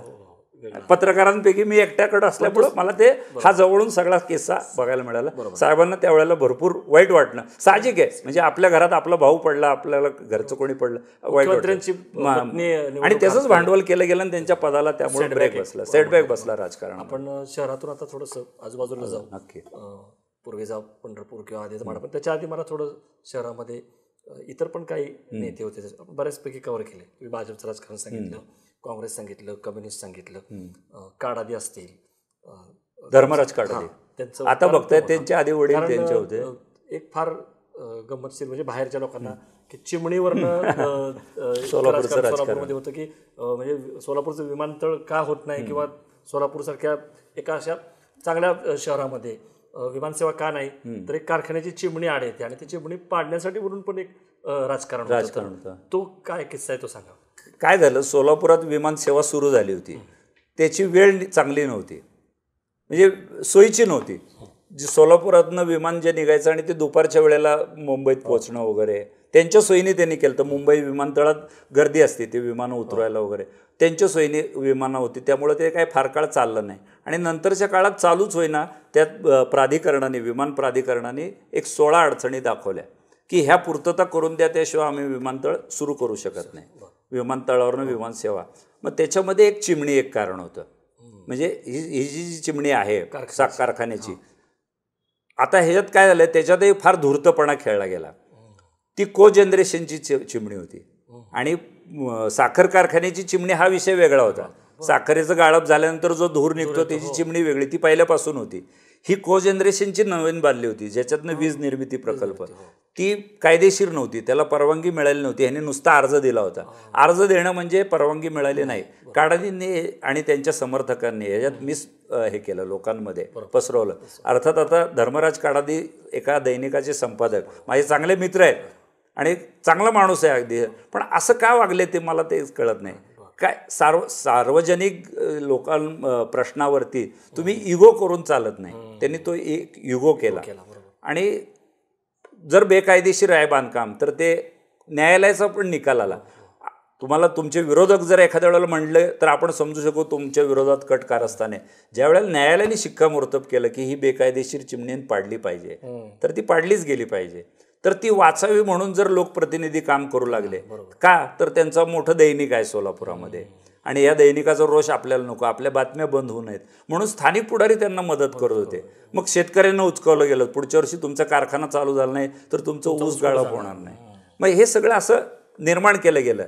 पण त्याच्यामध्ये कुणी कायदेशीर बाब काय ते बघितलं नाही. मी सोलापुरातल्या व्यापाऱ्यांचं कौतुक करतो यासाठी ज्यांनी उठाव केला एक 5-25 लोकच होते. अगदी त्यांना इतका त्रास झाला याच्यामध्ये मानसिक, धमक्याचे फोन, राजकारण्यांकडून वाटेल तसं बोलणं, पण डगबगले नाहीत, उपोषणाला बसले, सोलापूरसाठी उठाव केला. आणि अजूनही लोकशाही आहे, कायद्याचं राज्य आहे हे त्यांच्या आंदोलनामुळे दिसून आलं. लोकप्रतिनिधी जरी तुमच्या पाठीशी नसले तरी जनतेने जर उठाव केला एखादा तर तो यशस्वी होऊ शकतो, हे उदाहरण आहे. आणि त्यातनं ती चिमणी पाडली गेली. बरं, काळादींनी त्यावेळेला सुद्धा समाजाला सगळ्यांना भीती दाखवली, आता आपला कारखाना बंद पडणार, एवढा तोट्यात जाणार. तो ऑलरेडी तोट्यात गेला होता, सगळा साखर उद्योग मधल्या काळामध्ये तोट्यात गेला होता, तसा तो कारखानाही गेलेला आहे. पण त्यांनी त्याचं ते भांडवल केलं आणि लोकांना ते पटलं. त्याला जातीचं थोडंसं राजकारण आलं. लिंगायत समाजाचं सभासद मोठ्या प्रमाणावर आहेत. सिद्धेश्वर कारखाना जुना आहे, आदर्श पद्धतीने चालवला आहे. यांच्या धर्मराज काडादींच्या वडिलांनी सुद्धा चांगल्या पद्धतीने, प्रामाणिक आहेत ते, परंतु अशा पद्धतीने वागल्यामुळं ते अडचणीत आले. आणि त्यांच्या एका प्रतिमेला नाही म्हणलं तरी एक धक्का बसलेला आहे, त्यांनी ते कबूल करावं. अजून सुद्धा त्यांना मोठी सुधारणाची संधी आहे, पण ते राजकारणात व्यस्त झालेत. आता तर त्यांनी चॅलेंज दिलं की शहर भारतीय जनता पार्टीचे शहर उत्तरमधले किंवा दक्षिणमधले जे लोकप्रतिनिधी आहेत त्यांनी हे पाडायला लावली, ते कसे निवडून येतात ते मी बघतो. राजकारण म्हणून जर तुम्ही उघडपणे राजकारण करा, एक ठिकाणी पत्रकार म्हणायचं, एक ठिकाणी एका कारखान्याचं नेतृत्व आणि तिसऱ्या ठिकाणी राजकारण, हे पत्रकारितेला शोभणार. Double standard. आता अविनाश, आपण थोडं एक असं दिसतं सोलापूरचं वैशिष्ट्य जे वेगळे सांगितले की तिथं शिंदेसारखा एक असा नेमस्त राजकारण आहे की जो सगळ्यांना एक बरोबर घेऊन किंवा एक थोडासा उदारमतवादी म्हटलं तरी तर तो पण इमर्ज होतो. दुसरीकडे नरसाळ ॲडम सारखा एक माणूस की लढाऊ वृत्तीचा, म्हणजे त्यांचा समाज गरीब समाज, परंतु त्यांना पण स्पेस आहे.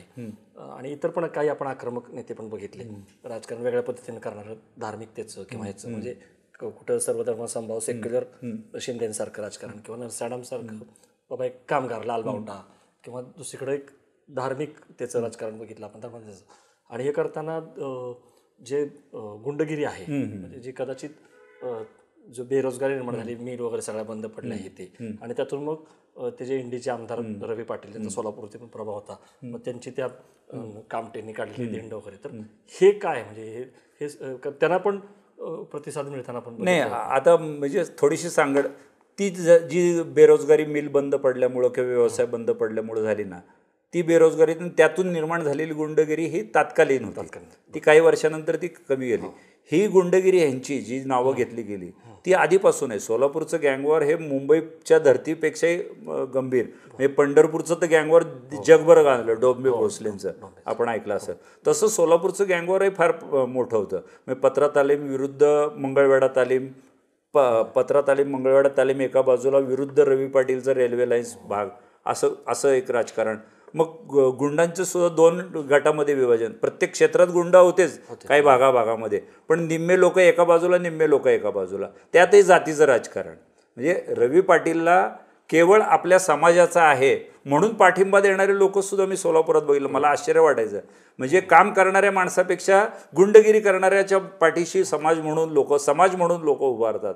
त्याच्या निवडणुकीमध्ये केवळ तो आपल्या समाजाचा आहे म्हणून काही लिंगायत समाजातील लोकांनी उघडपणे भूमिका घेतली. जशी मधल्या काळामध्ये मी तुम्हाला सांगितलं, आंबेडकरी चळवळीमध्ये प्रकाश आंबेडकरांनी, ते आपण समजू शकतो ध्येयवाद आंबेडकर बाबासाहेबांसाठी घेतली. इथं कशासाठी घेताय तुम्ही? केवळ तो आपल्या जातीचा आहे म्हणून. त्याच्यावरचे गुन्हे काय दाखल वगैरे ह्याचा विचार केला गेला नाही. आणि सोलापुरात मग बाहेरच्या माणसाला काय वाटतं की सोलापूर असं कसं काय विचित्र, म्हणजे गुंड माणसाला पण एवढंच महत्त्व, काम करणाऱ्याला असंच, आणि चांगल्या माणसाला पाडतात. बरोबर, म्हणजे किंवा आणि आता सगळं एवढं असं डावं उजवं राजकारण असताना हिंदुत्ववादी पक्ष कसे काय निवडून येतात तिथं? असं सगळं संमिश्र असण्याचं कारण काय की तिथं कुठलाही एक समाज बहुसंख्याक नाही आहे, प्रत्येक समाजाचं वर्चस्व आहे. आणि समाजामध्ये अंतर्गत काही पोटगट आहेत. म्हणजे पद्मशालीमध्ये पद्मशाली वेगळा आहे, पण तेलुगू भाषिक म्हटल्यानंतर आणखी काही समाज त्यांना जोडले जातात. मग आपण काय करतो, प्रत्येक बोलणारा तेलुगूला पद्मशालीच समजतो असं नाहीये. असं वेगळं. प्रत्येक कानडी माणूस हा काही लिंगायत आहे असं नाहीये, इतर लोकांना सुद्धा कानडी येतं. म्हणजे भाषिक हा विषय वेगळा आहे आणि जातीचा विषय वेगळा आहे. तर असं सगळं संमिश्र झालेलं आहे. आणि मी मगाशी सांगितल्याप्रमाणे ज्या वेळेला एक जात एका कुठल्याही मुद्द्यावर एकत्रित होती ना, अनेक जाती आपोआप हे म्हणजे नैसर्गिक आहे, ते नॅचरल आहे, ते की बदलणार. लोक म्हणणार ते एक झाले, मग आम्ही काय एक होऊ नये, मग आम्ही ह्याच्या विरोधात जातो. असं सगळं झालंय. आणि काम करणाऱ्या माणसाचं याच्यामध्ये नुकसान झालेलं आहे अनेकदा. म्हणजे जातीवादामुळं अनेकदा काम करणाऱ्या माणसाला, आडम मास्तरांना तसा सेटबॅक बसला, तुमच्या शिंदे कुटुंबाला तसा बसला. अनेक लोक आहेत की चांगले काम करणार आहेत, पण ते त्यांच्या जातीची संख्या मतदानाच्यामध्ये कसं असतं, तुम्हाला निवडून येताना सगळे क्रायटेरिया असतात. तुमच्या जातीचे लोक किती आहेत, तुमच्या भाषेचे लोक किती आहेत, तुमच्या नोकरी व्यवसायातले लोक किती आहेत, तुमच्या पक्षाला मानणारे लोक किती आहेत, ह्या सगळ्यातला ज्या वेळेला टक्केवारी एकत्र येते तेव्हा तुम्ही विजयी होत असता. एक कुठल्या घटकात तुम्ही विजयी होत नसता. हे ज्यांना कळतं ना, ते शिंदेंना लवकर जरा थोडंसं लक्षात आलं. त्यामुळं त्यांच्या काळात ते निघून गेले. तुम्ही जो मुद्दा मांडला धार्मिकतेचा, तसा उत्सवप्रिय पण फार उत्सवप्रिय सोलापूर. त्याच्यामुळं पण एक प्रकारचं म्हणजे राजकारण. म्हणजे आता आमच्याकडे फक्त आहे ना, त्या अमेरिकेतल्या कुठल्या राष्ट्राध्यक्षाची पुण्यतिथी जयंती करत नाही एवढंच राहिलंय. इतक्या मिरवणूक, प्रत्येक गोष्टीची मिरवणूक निघते. आणि दंगल सुद्धा आहे ना, सोलापुरात जी हिंदू मुस्लिम दंगल झाली, स्थानिक प्रश्नावर झाली नव्हती. कुठल्या तरी देशामध्ये पादरीने ते काहीतरी हे केलं, चर्चा. आणि मग तो तसा पाहिला तर ख्रिश्चन मुस्लिम वाद होता, पण त्याचं वळण इथं झालं. नवरात्रामध्ये ती घटना घडली आणि ते संपूर्ण हिंदू आणि मुस्लिम सोलापुरात 12-15 लोक मेले. 10 वर्ष आमचं सोलापूर मागं गेलं. हे चांगलं नाही ना. सोलापुरात जातीवाद अशा ह्याच्यामुळे बोकळलाय आणि तो दिवसेंदिवस वाढतोय या मिरवणुकींच्या निमित्तानं. सोलापूरचा विकास खुंटण्यासाठी लोकप्रतिनिधी जबाबदार आहे असं नाही, समाजाचे पुढारी सुद्धा तेवढेच जबाबदारी. कशासाठी अट्टाहास? तुम्ही उत्सव निश्चित करा. नेत्याचा अभ्यास केला पाहिजे, नेत्याचं आत्मचिंतन केले पाहिजे, त्याचे गुण आपल्या अंगात घेतले पाहिजे. प्रत्येक गोष्ट रस्त्यावर येऊन करायला कशाला पाहिजे? बरं, रस्त्यावर करताना तुम्ही संपूर्ण वाहतुकीचा रस्ता अडवता. आवाज, आता परवा एक मिरवणूक निघाली, कुठल्या एखाद्या समाजाचं नाव घ्यायचं नाही, त्याच्या आधीच्या मिरवणुकीत जेवढा आवाज होता त्याच्या दुप्पट त्या मिरवणुकीत. म्हणजे प्रत्येक वेळेला जर दुप्पट आवाज होत गेला तर लोकांनी जगायचं कशासाठी? 60 लोकांविरुद्ध गुन्हा दाखल करावा लागतो. बरं, पोलीस त्या दिवशी बघ्याची भूमिका घेतात. बरोबर. एखाद्या अधिकाऱ्याच्या जर मनात आलं ना तर तो रोखू शकतो. देशभ्रतार सारख्या, अहमद जावेद सारख्या माणसांनी किंवा यापूर्वीच्या सेनगावकर सारख्या माणसांनी रोखून दाखवलं ना. ज्या आधी डॉल्बी शहरात येतील परगावावरनं, त्यांना तिथंच नोटिसा देऊन परत पाठवत होते. बरोबर. तुमच्या गावात येतात, वाजवायला लागल्यानंतर तुम्हाला, बरं तुम्ही हेच पोलीस अधिकारी मिरवणुकीच्या उद्घाटनाला जातात. ही दुटप्पी वागण्याची भूमिका आहे. आणि याला उत्सवप्रिय सरकार, महाराष्ट्रामध्ये कोरोना नंतर आलेलं जे सरकार आहे ते उत्सवप्रिय, तेच प्रोत्साहन देत आहे. आणि त्याचा तंतोतंत अनुकरण सोलापूरकर करतायत. सोलापूरचे नागरिक या संपूर्ण मिरवणुकीला वैतागलेले आहेत. पुढे 100 वर्षांनी जरी आपला हा कार्यक्रम ऐकला तरी लोकांना हे लक्षात असू दे की सोलापूरकरांमध्ये सध्या सर्वात मोठा गहन प्रश्न आहे तो पाण्याचा आहे. आणि त्याच्याच बरोबरीने ह्या मिरवणुकांच्या उपद्रवाचा आहे. फार लोकांना त्रास होतो. आपण थोडंसं आता बाहेर जाऊया. सोलापूर शहराच्या ग्रामीण भागाचा किंवा आसपासचा जो आहे तो जरा बाज वेगळा आहे. आपण सोलापुरातले नेते बघितले, जसं आडम मास्तर असतील, सुशील कुमार शिंदे किंवा हे सगळं बघितले. तर जवळचा अक्कलकोट असेल, तिथं मेहत्रे किंवा त्याच्या आधी मलगोंडा किंवा शेजारी मंगळवेढा, तिथं ढोबळे असतील. तर तुम्ही हे कसं बघताय? कारण ग्रामीण भागामध्ये कारखाने दुष्काळी असून सुद्धा सर्वात जास्त 35 साखर कारखाने चालू आहेत सध्या, ते आहेत. बरोबर. ते उदाहरण दिलं जातं कशा पद्धतीनं सहकार चळवळ बसतरी. तिकडे आपण येऊच, माळशिरस, मोहिते पाटील वगैरे. पण आधी तुम्ही हे सांगा, हे नेते जे आहेत त्यांचं राजकारण कसं आहे? मग इकडं दिलीप सोपल असतील, म्हणजे आपण सोलापूरच्या जवळचे आधी अक्कलकोटमध्ये घ्या. सिद्धरामप्पा पाटील आता आलेले जे आहेत आमदार निवडून आले, ते त्यांच्या सिद्धरामप्पा पाटील आणि मेहत्रे यांच्यातला प्रचंड वाद होता. पण मधल्या काळात तो म्हणजे दुधनीमधले हे सगळे सिद्धरामप्पा पाटील त्यांचे विरोधक हे अक्कलकोटमधले, आणि मेहत्रे हे दुधनी, आणि त्यांचं मेहत्रेंचा एक भाऊ, त्याच्यावरती गुंडगिरीचे अनेक गुन्हे दाखल आहेत. मेहत्रे स्वतः गृहराज्यमंत्री होते महाराष्ट्राचे. त्यांचे ते अवैध धंद्याशी संबंध आहेत असा त्यांच्यावर वारंवार आरोप झाला. सिद्धरामप्पा पाटील भारतीय जनता पार्टीत का आले तर ते काँग्रेसमध्ये होते म्हणून, विरोधक काँग्रेसमध्ये. म्हणजे भारतीय जनता पार्टीवर फार प्रेम आहे वगैरे असं नाही. आणि भारतीय जनता पार्टीला तिथं माणूसच मिळत नव्हता, निदान सिद्धरामप्पा सारखा माणूस मिळतोय म्हणून त्यांनी त्यांना घेतला. असं हे तिथं बदलत गेलं राजकारण. पण तो वाद जो आहे त्यामुळे त्या तालुक्याचा विकास खुंटला. एकमेव साखर कारखाना होता तिथं चालू, तोही बंद पडला, तोही चालू झाला नाही. अक्कलकोट तालुका, अक्कलकोट स्वामींचं महात्म्य जगभर माहिती आहे, देशभर माहिती आहे, पण मधल्या लोकांना, त्यातल्या त्यात ह्या पुढाऱ्यांना माहिती आहे की नाही असं वाटतं. आता आलेले जे आमदार आहेत कल्याण शेट्टी, ते तुलनेमध्ये चांगलं काम करतायत, नाही असं नाही आहे. भारतीय जनता पार्टीचे आहेत, त्यांचं वर्चस्वही चांगलं आहे, फडणवीसांसारख्याशी त्यांचे संबंधही चांगले आहेत, तर ते अक्कलकोटचा विकास करतील अशी आशा धरूया आपण. बरोबर. आता आपण मंगळवेढ्यात आलो समजा, तिथं सोपल राजेंद्र राऊत, नाही बार्शीत आले, ते सोपल राऊत बार्शीमध्ये आले. बार्शीमध्ये सोपल राऊत, त्याच्या आधी तिथं निर्मलाताई ठोकळचं थोडंसं वर्चस्व त्यांचं, भोगावती साखर कारखाना होता, आणि तुळशीदास जाधव वगैरे त्यांचं वर्चस्व होतं. म्हणजे हे फार मोठे होते. तुळशीदास जाधव हे महाराष्ट्राच्या राजकारणातले एक मोठे राजकारणी त्या काळचे, आणि रेल्वे बोर्डाचे ते अध्यक्ष त्यावेळेला. म्हणजे यांनी फार त्या नेहरू गांधी घराण्याशी अगदी निकटचं कुटुंब म्हणून ठोकळ कुटुंब, किंवा ते जाधव पूर्वीचं तिकडचं ठोकळताईंचं तिकडचं आडनाव जाधव, हे कुटुंब फार मोठं तसं. तर त्यांचे त्या वेळेपासून ह्या इंदिरा काँग्रेसशी किंवा गांधी कुटुंबाशी संबंध. पण विकासासाठी किती योगदान, हा सगळा मुद्दा शेवटी येतो त्यावेळेला शून्यच मार्क पडतात, कारण तेवढं काही दिसत नाही. मी बघितलंय, ठोकळताईंचा उल्लेख निघाला म्हणून सांगतो. ठोकळताईंचं राजकारणावर सोलापूर जिल्ह्याचे इतकं वर्चस्व होतं. बाबासाहेब भोसले म्हणजे त्यांच्या बहिणीचे मिस्टर, ते महाराष्ट्राचे मुख्यमंत्री झाले. संपूर्ण कारभार निर्मलाताई ठोकळ चालवत होत्या. त्यावेळेला म्हटलं जायचं, ठोकळताई जर निर्णय घेतल्या तर बाबासाहेब सुद्धा त्यांना नाही म्हणू शकत नाही, एवढं त्यांनी चालवलं राजकारण. आणि त्यावेळेला पहिल्यांदा त्यांनी विलासराव असतील किंवा अन्य लोकांना राजकारणामध्ये संधी दिली मंत्रिपदाची, ते ठोकळताईंच्या शिफारसीमुळे. ठोकळताईंचं राजकारण फार मोठं आहे, त्यांच्या संस्थाही भरपूर उभारल्या होत्या, पण त्यांना ते पुढं भविष्यामध्ये सांभाळता आलं नाहीत. काही स्थानिक राजकारण, मग जातीचं असेल किंवा इतर गटांचं वर्चस्व त्यांच्यावरती जास्त झालं असेल, त्यात त्या मागं पडत गेल्या. हाच बार्शीला लागू होतं सगळा हा वैराग. आणि हे तिथं 2 तालुक्याची निर्मिती करायची का, हा एक बराच काळाचा प्रश्न. बार्शी तालुक्यातील अनेक गावांचा प्रश्न, पाणी पुरवठा योजनांचा, तोही कधी कुणी मार्गी लावला नाही. आणि बार्शीचं कसं होतं, लोकसभेच्या दृष्टीने ते उस्मानाबादला जोडलं जातं तालुका, आणि विधानसभेच्या दृष्टीने तो महाराष्ट्रात आहे. आणि बार्शीमधली गुंडगिरी फार भयानक आहे, हां, ती राजकारणावर प्रभुत्व ठेवणारी आहे. आणि बार्शीमध्ये दल बदलू लोकांना अनेकदा संधी मिळाली असंही दिसतंय. आणि मग ह्या सगळ्याचं मिळून बार्शीचा जेवढ्या पद्धतीने, खरं तर बार्शीची बाजारपेठ फार मोठी आहे, कष्टकरी समाज आहे तिथं, शेतकरी वर्ग फार मोठ्या प्रमाणावरती, म्हणजे कृषी उत्पन्न बाजार समिती स्वतंत्र आता राजा राऊत यांनी स्वतः पुढाकार घेऊन हे केलं आहे. फार मोठ्या प्रमाणावरती तिथं हे बाजारपेठेत उलाढाल वाढलेली आहे. पण बार्शी जेवढ्या प्रमाणावरती इतर बारामतीसारखी पुढे यायला पाहिजे तसं झालं नाही. माळशिरसच्या बाबतीतही असंच झालं. मंगळवेढ्यामध्ये ढोबळेंना कृपाशीर्वाद शरद पवारांचा. ढोबळे हे स्थानिक राजकारणामध्ये मोहिते पाटलांचे विरोधक, मोहिते पाटलांचं आणि यांचं अजिबात जिल्हा परिषदेच्या राजकारणात, स्थानिक राजकारणात कधीच जमलं नाही ढोबळेंचं.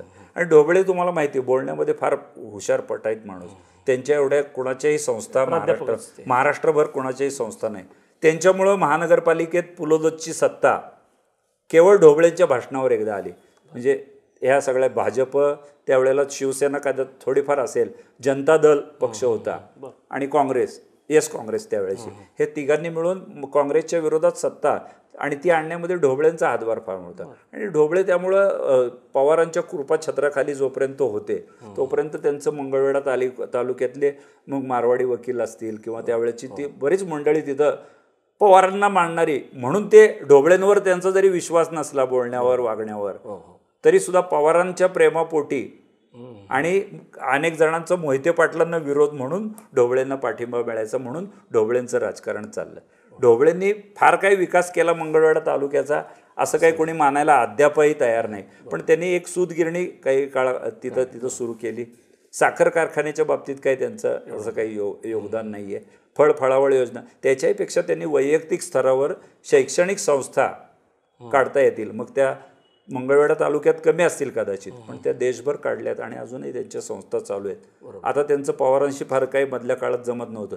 अजित पवारांनी तर त्यांना अगदी हेच केलं होतं, त्यामुळे ते आता भारतीय जनता पार्टीच्या कळपात आहे. आणि मोहोळ सगळ्यात जवळ आहे, तो राजन पाटील आणि त्यांचे वडील त्या पूर्वीच्या वेळेत, ज्यांच्याकडे आता जिल्हा बँक बरेच वर्ष होती. राजन पाटलांच्या वैशिष्ट्य कसं, त्यांनी एक स्वतःची वोट बँक निर्माण केली. राजन पाटील म्हणतील तो आमचा पक्ष असा म्हणणारा एक मोठा वर्ग निर्माण केला. आणि राजकारणात कधी कधी कशा गोष्टीचा फायदा कोणाला मिळेल म्हणून भले भले लोक त्यांना विरोधात जात नाहीत. जरी ते पवारांच्या जवळ असले तरी शिंदेंनी कधी त्यांना लांब केलं नाही. कुठलंही काम करून घेऊन गेले राजन पाटील तर शिंदे पहिल्यांदा प्राधान्याने त्यांचं करायचे. कारण मतदारसंघात कधीतरी उपयोगी, लोकसभा मतदारसंघात असावा असा एखादा माणूस. आणि अनगर वगैरे त्या भागामध्ये नाही म्हणलं तरी त्यांच्या आणि त्यांच्या मुलांचं नाव हे एका दहशतीखाली लोक घेतात. आजही आपण बघतो. आपण त्या मोहोळमध्ये एका शिवसैनिकाचा खून झाला त्यावेळेला मी मध्यरात्री तिथं गेलो होतो. संपूर्ण मोहोळ गाव जळत होतं आणि मोहिते हे आपल्या राजन पाटील आणि त्यांच्या विरोधात मोठ्या प्रमाणावर शिवीगाळ करत होतं. हे मी जवळनं बघितलेलं आहे. त्यांच्या मुलालाच आरोपी करण्यात आलं होतं. पुढं तो कसा निर्दोष झाला वगैरे त्याच्या फार मोठ्या बातम्या त्यावेळेला प्रसिद्ध झाल्या. त्यात खोलात जाण्यात काय अर्थ नाही. असं सगळं त्या आहे. पंढरपूर तालुक्यात औदुंबर पाटील, परिचारक हे सगळे ग्रुप पहिल्यापासूनचे हे सुद्धा शरद पवार आणि मोहिते पाटील यांच्यामध्ये विभागले गेले. पण अकलूजमध्ये मोहिते पाटलांना परिचारकांनी मोहिते पाटलांनाही जवळ केलं आणि शरद पवारांनाही जवळ केलं. आणि ब्राह्मण पुन्हा अविवाहित अशा पद्धतीची एक प्रतिमा, एक इमेज होती. परखड भाषण, बोलण्याची स्टाईल, पांडुरंगाच्या ह्याच्यातला माणूस, अभ्यासातला. म्हणून मग ते डिंगरे असतील किंवा परिचारक किंवा वाना उत्पाद असतील ह्या लोकांना पंढरपूर शहरात सर्व समाजाचा पाठिंबा आणि म्हणजे लोक त्यांना मानणारा वर्ग होता. मग याचा फायदा काँग्रेसला मिळाला. ही जरी ब्राह्मण मंडळी असली तरी ही म्हणजे यातले मी हे म्हणणार नाही, परिचारक तरी उघडपणे काँग्रेसकडेच पहिल्यापासून राहिले, त्यातल्या त्यात शरद पवारकडे. पण पंढरपूरचा विकास तीर्थक्षेत्र नाही फारसा काय झालं नाही. आणि परिचारकांनी सुद्धा केला नाही आणि ते कुणीच केलं नाही. परिचारकांकडे इतके वर्ष एसटी महामंडळ होतं. पंढरपूरच्या वारीनंतर निमित्तानं हजारो लोक, लाखो लोक तिथं जाऊन आलेत. अनेकांनी आजही सांगावं पंढरपूरचं बसस्टँड सुधारणा काही दिसतेय का? साधं तुमचं महामंडळ तुम्हाला सुधारता आलं नाही, तुमचं एसटी स्टँड तुमच्या गावातलं, तर तुम्ही काय विकास केला म्हणून सांगता? माझं तर म्हणणं आहे सांगोल्यातलं आपले सांगोल्याचे पाटील गणपतराव देशमुख त्यांनी सुद्धा 8-9 वेळा निवडून आले. पण सांगोला अजूनही लोक पहिल्यांदा सांगोल्याचं नाव निघालं की अजूनही दुष्काळी म्हणतात. तुम्ही सांगोल्याची प्रतिमा का बदललेली नाही? तुम्ही निवडून येता त्यासाठीच्या राजकीय तुमच्याकडं सगळ्या घडामोड्या बरोबर बारकावे तुम्हाला माहिती आहेत. शरद पवारांची तुम्ही मदत घेता किंवा शरद पवारांची राष्ट्रीय राजकारणामध्ये गणपतरावांचं जवळकी होती, ते त्यांना अगदी आदराने स्थान देतात. पण स्थानिक राजकारणामध्ये मोहिते पाटलांची मदत असायची. ती जिल्हा बँकेच्या माध्यमातून पण होती आणि इकडं पण होती. ह्यांचा जो समाज आहे धनगर समाज किंवा यांना मानणारा जो समाज आहे त्याचं प्राबल्य माळशिरस आणि सांगोला दोन्हीच्या सीमावर्ती भागामध्ये तालुक्याच्या आणि दोन्हीच्या मतदारसंघामध्ये असं समतोल राखणारं आहे. मग दोघांना एकमेकाची मदत लागायची. ह्यांना मानणारा वर्ग तो तिकडं त्या जातीचा मतदार, मराठा समाज इकडं, धनगर समाज इकडं, ही राजकीय ॲडजस्टमेंट होती त्यांची.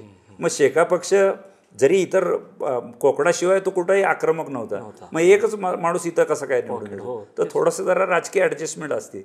मग तशी कम्युनिस्टाची सोलापुरात आडम मास्तरांची आहे. म्हणजे आडम मास्तरांनी सुद्धा कशी ॲडजस्टमेंट केली. काँग्रेसला मी पाठिंबा देतो लोकसभेला, विधानसभेला मला द्या, यावेळेला सुद्धा त्यांची तीच मागणी आहे. प्रणिती जर काँग्रेसला उभारत असतील मी त्यांना पाठिंबा देतो, पण तुम्ही मला शब्द द्या तुम्ही विधानसभेला. तसं इकडे सांगू हे राजकारणात असतं आणि हे उघडपणे फक्त पेपरमध्ये छापून येत नाही कारण याला काही पुरावे नसतात, पण ॲडजस्टमेंट होतात. हरिकिशन सुरजित वगैरे ती माणसं होती. मागच्या वेळेला ज्या वेळेला हे काँग्रेस पक्षात जवळच्या माणसांनी बंड केलं शिंदेच्या विरोधात, पण त्यांना ती जागा सोडावी लागली आडमसाठी. म्हणजे असं करावं लागतं, काही ॲडजस्टमेंट करावं. मला सांगा की ग्रामीण भागामध्ये जसं तुम्ही सुरुवातीला म्हटलं की नामदेवराव जगताप आणि शंकरराव मोहिते पाटील असा होता. म्हणजे बाकीचे जरी पॉकेट्स आपण बघितले नेते म्हटले तर असं मोठं नाव तर नामदेवराव जगताप आणि शंकरराव मोहिते पाटील. तर मला ते विचारायचं म्हणजे करमाळा, कुरुडवाडी, माढा तो जो भाग आहे सगळा म्हणजे पूर्वीचा पंढरपूर लोकसभा मतदारसंघ होता, राखीव आपण बघितला संदीपान थोरात असेल किंवा रामदास, नंतर तो इकडं. पण आता माढा झाल्यानंतर शरद पवारांनी सुरुवातीला तो लढवला आणि आता तो बघितलं आपण. पण म्हणजे इकडं तुम्ही कसं बघता विठ्ठल शिंदे, संजय मामा शिंदे यांचं राजकारण आणि मोहिते पाटील यांच्यामध्ये जे अंतर्गत जसं आपण आता वाढले भालके आणि मोहिते पाटील, तर हे जे आधीच्या पंढरपूरमध्ये बघितलं, आता मंगळवेढ्यामध्ये बघितलं, पण ते त्याच्याकडे येण्याच्या आधी शंकरराव मोहिते पाटील एक मोठं नाव, जसं तुम्ही सांगितलं की बरोबर. आणि त्यांनी जो एक माळशिरस तालुक्यामध्ये ज्याला आपण म्हणू की ओसाड भाग होता आणि त्याचं नंदन केलं. आणि मग शेती जी आहे सोलापूरचं, हे पण वैशिष्ट्य राहिले की तिकडची बोर असतील, द्राक्ष असतील, सांगोल्याला डाळिंब असेल, पंढरपूरला द्राक्ष असेल, किंवा मोहोळ बार्शी सारख्या भागामध्ये सुद्धा केळी वगैरे, करमाळ्यात केळी फळबाग योजना आहे. तर हे पण सगळं सांगा. साखर कारखाना पण बघितलं आपण, पर्जन्य छायेमध्ये असून सुद्धा सगळ्यात जास्त साखर कारखाना. तर शेतीच्या अंगाने पण सांगा. आणि मग त्या अंगाने हे जे राजकीय नेते आहेत त्यांनी खरोखर कायापालट करून एक मॉडेल तयार केलं आणि स्वतःचं राजकारण पण केलं. याच्यात शरद पवारांना आपण जास्त मार्ग दिले पाहिजे. शरद पवारांनी फळफळावळ योजना काही वर्षापूर्वी आणली, त्याचा जोर लावा म्हणले. त्यांना मानणारा वर्ग सोलापूर जिल्ह्यात प्राधान्याने होता. जिल्हा बँकेवरती मोहिते पाटील गटाचं वर्चस्व होतं आणि त्या योजनेमध्ये फळावर आणि फळाचा मेवा मिळायचं साधन जास्त आहे, लोकांना लक्षात आलं. मग अशा योजना यशस्वी होतात, सरकारची सबसिडी मिळते. पण माझं काय म्हणणं आहे, ठीक आहे, पैसा जरी हे घेतला गेला असेल तरी खऱ्या अर्थाने फळावळ लागवडीला त्या काळामध्ये मोठ्या प्रमाणावरती पुढाकार घेतला. शबरीची बोरं म्हणतो तशी आपली सोलापुरातली ती बोरं जगभर प्रसिद्ध झाली. द्राक्ष सोलापूरची प्रसिद्ध आहे, डाळिंब आहे. म्हणजे डाळिंबाची केंद्र सरकारला शाळा काढावी लागली इथं आपल्याकडे, संशोधन केंद्र काढावं. आणि शरद सीडलेस काळ्यांनी नानदच्या बघितलं आपण की शरद सीडलेस म्हणजे शरद पवारांच्या नावावरती ते एक जात विकसित केली. म्हणजे सोलापुरात लोकांनी आवड वाढली आणि उजनीच्या पाण्याचं नाही म्हणलं तरी मोठ्या प्रमाणावर पिकाला फायदा झालेला आहे. यासाठी यशवंतराव चव्हाणांचे आपण ऋणी राहिलं पाहिजे. खरं तर सोलापूर जिल्ह्यात जे पाणी येतं ते सगळं पुणे जिल्ह्यातला पाऊस आहे. धरण क्षेत्र हे पुणे सातारा आहे, नगरचा काही भाग असेल थोडासा, पण हा सगळं पाणी इथं येतं आमच्या सोलापूर जिल्ह्यामध्ये आणि ते आम्ही आता मराठवाड्यापर्यंत देतोय. खरं तर पाण्यावरनं ना 2-3 जिल्ह्यामध्ये भांडणं होतात ना, हे 40 वर्षाच्या अनुभवातनं मला तरी वाईट वाटतं. आपण हे काही पाकिस्तानातनं आलेले लोक आहेत का, लातूरचे जरी असले तरी त्यांना प्यायचं पाणी आपण देऊ नये का? पुण्यातल्या लोकांनी आखडून बसायचं, आम्ही नाही पाणी सोडणार, ही भूमिका बरोबर नाही. आणि पुण्याला इंदापूरच्या लोकांना उजनीचं पाणी देऊ नका यासाठी सोलापूरकरांनी उपोषण करावं, हे सुद्धा मला आवडत नाही. मला तर आठवतं सोलापुरात पाणी कर्नाटकात जातं तेव्हा खरगे आले होते दरवाजे उघडायला, बरोबर आहे, गुलबर्गावर हो वाद झाला, त्यावेळेला गोळीबार झाला त्या ह्याच्या प्रकरणामध्ये. मला हे विचारायचं की पण शंकरराव मोहिते पाटील माळशिरस तालुका असेल किंवा असं म्हणतात की काही नेते असे होते की ज्यांची क्षमता खूप जास्त, अगदी मुख्यमंत्री किंवा मोठी पदं मिळाली असते, त्याच्यामध्ये हे नाव होतं. तर त्यांनी जे तिथं प्रयोग केला सहकाराच्या माध्यमातून, म्हणजे शिवामृत दूध असेल किंवा तिथं सूतगिरणी असेल, कारखाना असेल, त्यांचा शिक्षण सगळ्या संस्था असतील, तर ते काय नेमकं व्यक्तिमत्व नाही. आता मी शंकररावांच्या बाबतीत बोलताना म्हणजे ते वडीलधारी होते आणि त्यांच्या काळात माझी तेवढी पत्रकारिता किंवा माझं ते वय नव्हतं. मी वाचलेलं ऐकलेलं तेवढंच सांगू शकतो. लक्ष भोजनाचा ते पण मी वाचलेलं. त्यांनी केलेलं काम पण असेल, त्यांनी खरंच काम झालेलं आहे. म्हणजे मोहिते पाटलांना उगीच नावं ठेवायची म्हणून नाव ठेवू नये. एक संघ असताना मोहिते पाटलांनी जिल्ह्याच्या राजकारणावर वर्चस्व ठेवलं. सोलापूर शहर मध्य शिंदेसाठी वगळता बाकीचे संपूर्ण जिल्ह्याच्या राजकारणावर त्यांचं एक काळ प्रभुत्व होतं. पण मधल्या काळात काय म्हणतं, हे सरंजामशाही आपण म्हणतो ना, मग ते जे स्थानिक जे होते ना, ते त्यांनाच वाटलं आपण का राजा होऊ नये, ह्याला कशाला राजा मानायचं. मग ते बबनदादांच्या रूपाने असेल, ज्या वेळेला ते दूध संघाचे चेअरमन झाले मोहिते पाटलांच्या मदतीनेच झाले आणि त्यांनी स्वतंत्र दूध संघ काढला. मोहिते पाटलांच्या वेळेला म्हणजे मोहिते पाटील कुटुंबातीलच कोणीतरी किंवा नेमलेला जिल्हा परिषदेचा अध्यक्ष असेल, त्या काळाला हे करमाळ्याचे बागल असतील किंवा हे सगळी निवडून येणारी मंडळी, त्यावेळेची समोर बसणारी मंडळी, नंतर ही नेते झाली, आमदार झाली त्यांच्या काळात आणि मग ती स्वतंत्र झाली. पण ह्यांनी पुढं मोहिते पाटलांचं वर्चस्व मान्य केलं नाही. आता तर एवढं आहे की मी तुझ्या विरुद्ध उभा राहू का तू माझ्या विरुद्ध, एकमेकाला पाडापाडीचं राजकारण गेल्या 10 वर्षात वाढीला लागलंय. आता त्यातला काही गट अजित पवारांकडे आहे, काही शरद पवारांकडे आहे, काही शिंदेकडे आहे. पण मोहिते पाटलांचं त्यामुळं विकास केला नाही अशी त्यांच्याला आपण असं म्हणू शकत नाही. त्यांनी त्यांच्या काळात विकास केला. माणसं राहिली नाहीत. राजकारणात स्वाभाविक स्वार्थ असतो, लोक फुटत. विजयसिंग मोहिते पाटील थोडंसं नेमस्त नेतृत्व किंवा नाही, पण नेमस्त मनात बोलत नव्हते, पण ते कृतीने फार वागत होते असं त्यांच्याविषयी सांगितलं. सिंग मोहिते पाटील मात्र एकदम रॅश, आक्रमक.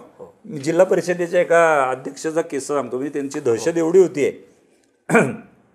एका जिल्हा परिषदेच्या अध्यक्षाला अध्यक्ष पदावर असताना मोहिते पाटलांचं कुठल्या, आता नाव घेणं म्हणजे अवघड आहे कारण ते रेकॉर्डर झालं नाही कधी, बेदम मारहाण झाली, कपडे काढून मारहाण झाली त्यांना. इतकं मारहाण की तो मेला म्हणून टाकून निघून गेले काही लोक. ते मोहिते पाटलांचे समर्थक होते असं सांगितलं होतं. काहीतरी त्यांनी त्यांचं सांगितलेलं काम ऐकलं नाही म्हणून. मग हा दुसऱ्या दिवशी कुणीतरी ते जाणाऱ्या येणाऱ्याने ॲक्सिडेंट होऊन पडला असेल म्हणून गाडीत घातलं आणि सोलापूरला आल्यावर पुढं कळलं की हा माणूस म्हणजे जिल्हा परिषदेचा अध्यक्ष आहे सोलापूरचा, मोहिते पाटलांचा समर्थक आहे. मग नुसतं तेवढं त्याला तो पडला होता आणि आला म्हणलो, बाकीची स्टोरी कोणालाच माहीत नाही. हॉस्पिटलमध्ये उपचार घेत होता. आमचं त्यावेळेला लोकल चॅनल सुरू होतं, वृत्तदर्शन. मग मलाही ते कळल्यानंतर मी मुलाखत घ्यायला म्हणून गेलो. तो माणसाला चालता येत नव्हतं, हात धरता येत नव्हतं, सगळं अगदी म्हणजे इतकं मारहाण झाली ना की 2-3 दिवसांनीच तो शुद्धीवर आला होता. मग त्यानंतर मी त्यांना भेटायला गेलो आणि मग ते विचारलं की काय झालं तुमचं, काय झालं नक्की, काय तुम्हाला. मला थोडंसं कुणकुण लागली होती की त्यांना मारहाण झाली आणि मोहिते पाटील कुटुंबाच्या कोणीतरी सहकार्यांनी मारहाण केली. खरं आहे का? तुझ्या पाया पडतो रे, जा बाबा म्हणले. मला बातमी द्यायची नाही, मला पोलीस कंप्लेंट करायची नाही, काय नाही काय. एवढी म्हणजे त्या मला कोणाच्या विरुद्ध काय बोलायचं नाही.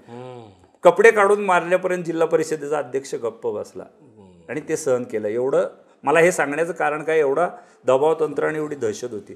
नंतर ही लोक ज्यांना मोठं केलं मोहिते पाटलांनी, तीच त्यांच्या विरोधात गेल्यामुळं त्यांचं राजकारण थोडंसं खच्चीकरण झालं आहे. रणजितसिंह मोहिते पाटलांनी ज्या पद्धतीने माणसं सांभाळायला पाहिजे होती पुढची, मला वाटतं म्हणजे दादा तरुण आहेत, आपल्या वयाचेच आहेत, पण त्यांना थोडं वाईट वाटेल, पण त्यांना ते जमलं नाही.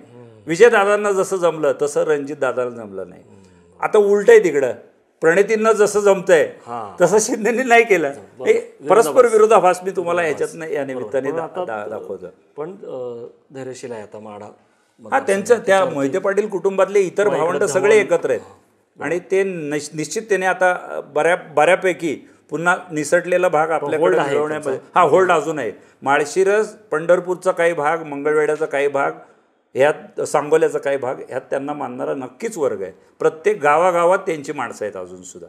आता काय झालं आहे, आता लोकांना रोख चलनाला महत्त्व आलं आहे राजकारणामध्ये. निष्ठा वगैरे हे ते सगळं पैशावरती सगळ्या अवलंबून आहे. तुम्ही कुणाला किती देताय, त्याला कुठली संस्था देताय, त्याच्या कुठल्या ह्याला, तितके लोक तुमच्या बरोबर राहतात. पण मला सांगा की म्हणजे जसं तो माहीत नाही होतं, तुम्ही राहत होता, मी राहत होतो, पण दुष्काळ पडला होता 72चा आणि तेव्हा विजयसिंग मी पण वाचलं त्यावेळेला, सगळ्यात मोठा मुलगा, त्यामुळे त्याने ते मोठा विवाह केला म्हणून ऐकलं. लक्ष चूल पेटली नाही किंवा विहिरीमध्ये बर्फ टाकला सांगितलं. वसंतराव एकबोटे म्हणून ज्येष्ठ पत्रकार होते सोलापूरचे, पुजबुवा म्हणून सोलापूरचे ज्येष्ठ पत्रकार, त्यांनी त्या काळी त्यावेळेला टाइम्समध्ये किंवा संचारमध्ये, त्यावेळेच्या विश्व समाचारमध्ये लिहिलेलं लिखाण मी काही काळानंतर ते वाचलंय.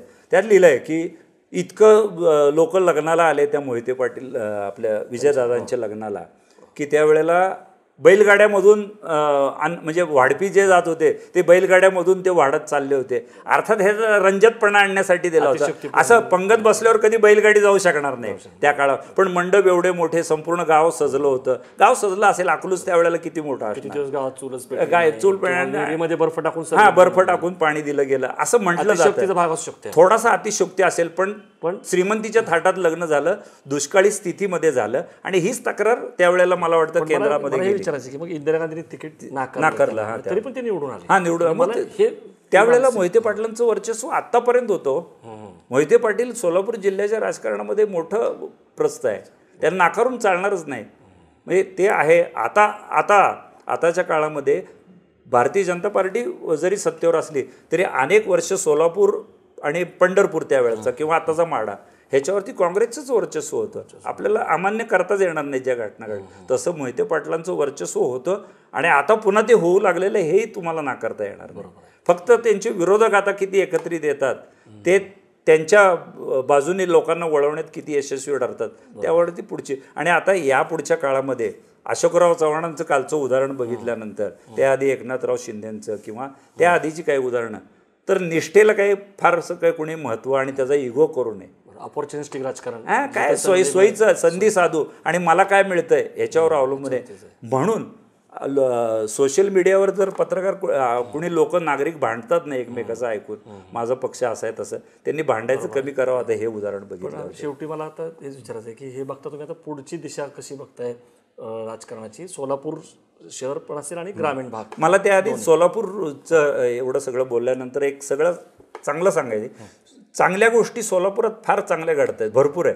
जरी मिरवणुका निघत असल्या, हा भाग वेगळा गुंडगिरी असली, राजकारणातला हे नसला, तरी सोलापूरमध्ये फळफळावळ लागवड मोठ्या प्रमाणावर वाढली, निर्यात मोठ्या प्रमाणावर वाढली. कांद्याची सर्वात मोठी बाजारपेठ सोलापूर आहे. सोलापूरची चादर जागतिक पातळीवर गेली. सोलापूरचा तयार कपड्यांचा उद्योग याला तोड नाही. सोलापूरचा विकास मोठ्या प्रमाणावर होतो. सोलापूरच्या 2-3 उद्योगपतीची नावं सांगतो. प्रिसिजन शहा यांचं, यतीन शहा, किती त्याला जागतिक स्तरावर त्यांचे शेअर्स आणि त्याची मागणी आहे. वालचंद उद्योग समूह असेल, आपला किर्लोस्करांचा उद्योग शिवशाही असेल, सोलापुरात आहे. आणि सोलापूरची प्रगती फार मोठ्या प्रमाणावर आहे. जरी मिल बंद पडल्या, त्या काळामध्ये थोड्या काळ बेरोजगारी निर्माण झाली असेल, तरी सोलापूरकर उभारतोय मोठ्या प्रमाणावरती. उद्योग व्यवसाय स्वबळावरती, म्हणजे छोटे व्यवसाय स्वबळावरती उभे करतोय, यशस्वी करतोय. सोलापुरात वाईट घटना काय घडली तर सोलापूर जिल्ह्यातल्या कोऑपरेटिव्ह बँकेचा जो सेक्टर होता तो बंद पडत चालला आहे. आणि सोलापूरच्या आर्थिक विकासाला त्यामुळं अप्रत्यक्षपणे खीळ बसते.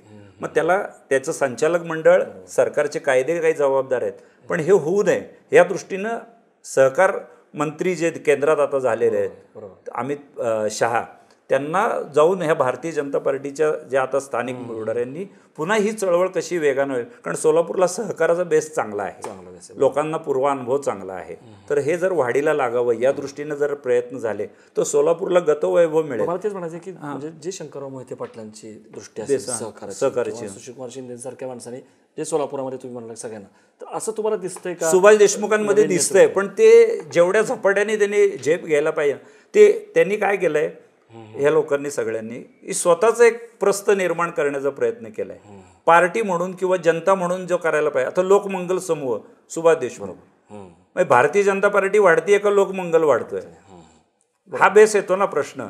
तुम्ही पार्टी म्हणून बघा आणि लोकमंगलच्या बरोबरीने मनोरमा चळवळ वाढवू द्या, म्हणजे दुसरी संस्था वाढू द्या, भाग्योदय वाढू द्या, जनता वाढू द्या, समर्थ वाढू द्या. मग तुम्ही खऱ्या अर्थाने, आणि सहकार खात्याचा अनुभव आहे देशमुखांना, मंत्री होते ते महाराष्ट्रामध्ये आणि आता केंद्रात त्यांचंच सुदैवाने आहे. तर त्यांनी सोलापूरचं गतवैभव प्राप्त करण्यासाठी जर देशमुखांनी पुढाकार घेतला तर आणखीन मोठ्या प्रमाणावर सोलापूर वाढेल. मग एक मुद्दा राहून गेला की पूर्व भागाचं राजकारण मागं का आलं. तर पूर्व भागाचं राजकारण म्हणजे पद्मशाली समाजाचं, त्यातही तेलुगू भाषिकांचं. तर तिथं सहकार चळवळ फार चांगली होती. औद्योगिक बँक असेल, नागरी औद्योगिक बँक असेल, तिथं इंदिरा महिला सहकारी बँक असेल, मर्चंट्स बँक असेल, ह्या 4 बँका आमच्यासमोर बंद पडल्या. 4ही बँका. औद्योगिक बँक देशामध्ये 2च होत्या, त्यात एक सोलापूरला होती. जिल्हा बँकेच्याही पेक्षा त्यांचं भागभांडवल आणि इतर निधी जास्त होता. मोठमोठ्या उद्योगाला कर्ज देणं वगैरे, म्हणजे स्वतंत्र दर्जा. जिल्हा बँका 2 असल्यासारख्या सोलापुरात होत्या, तर ती बंद पडली. साखर कारखाने क्षेत्रात पद्मशाली समाज नाही, पण कापड गिरणी, यंत्रमाग, लूम्स, हे लूम्सची संख्या कमी झाली. सोलापुरात पद्मशाली बांधव जगतायत ते विडी उद्योगावर आणि लूम्सशी निगडीत व्यवसायावर, पण त्याचं संख्या घटत चालली. त्यांच्यातली नवीन पिढी हा धंदा करायला तयार. नेहमी मध्ये येतं की आम्ही कर्नाटकात जाऊ, ते कशात नाही फ्रस्ट्रेशन. ते फ्रस्ट्रेशन आंध्रमध्ये जाऊ, कर्नाटकात नाही, आंध्रात जाऊ म्हणतात ते. तिथं सबसिडी जास्त होती यंत्रमागाला, लाईट बिल माफ होतं. काही वर्ग असा आहे पद्मशाली समाजात ज्याची छाप जास्त आहे, तो काय करतो, अशा स्कीम मागतो जास्त. पण कष्टकरी समाजही पद्मशाली जास्त आहे. त्यांच्यातले राबणारे मजूर, कलाकार इतके लोक हुशार आहेत.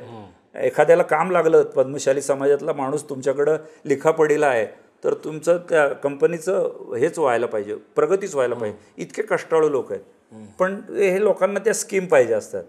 मग त्या स्कीमसाठी ते असं सरकारला जरा दबाव तंत्र असं कोणी जाऊ शकत नाही.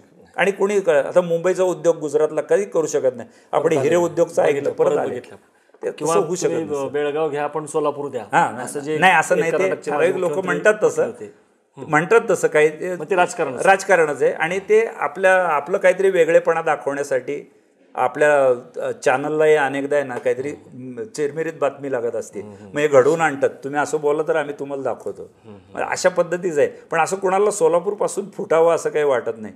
सोलापूरचा विकास पूर्वी झालेला आहे, मधल्या काळात खुंटला आहे, आताही तो चांगल्या पद्धतीने चालला आहे. फक्त त्याला आता पुशअप करण्याची गरज आहे. आणि हे पुशअप जर केलं गेलं, विमान चालू होईल आता काही दिवसामध्ये. विमानसेवा निश्चित विमानसेवा सोलापूरवरनं तुम्ही मगाशी सुरुवातीला एक वाक्य वापरत, दक्षिणेचं प्रवेशद्वार. बरोबर, खरोखरच सोलापूरला सगळ्यात आधी 3 महामार्ग आहेत तिन्ही बाजूला.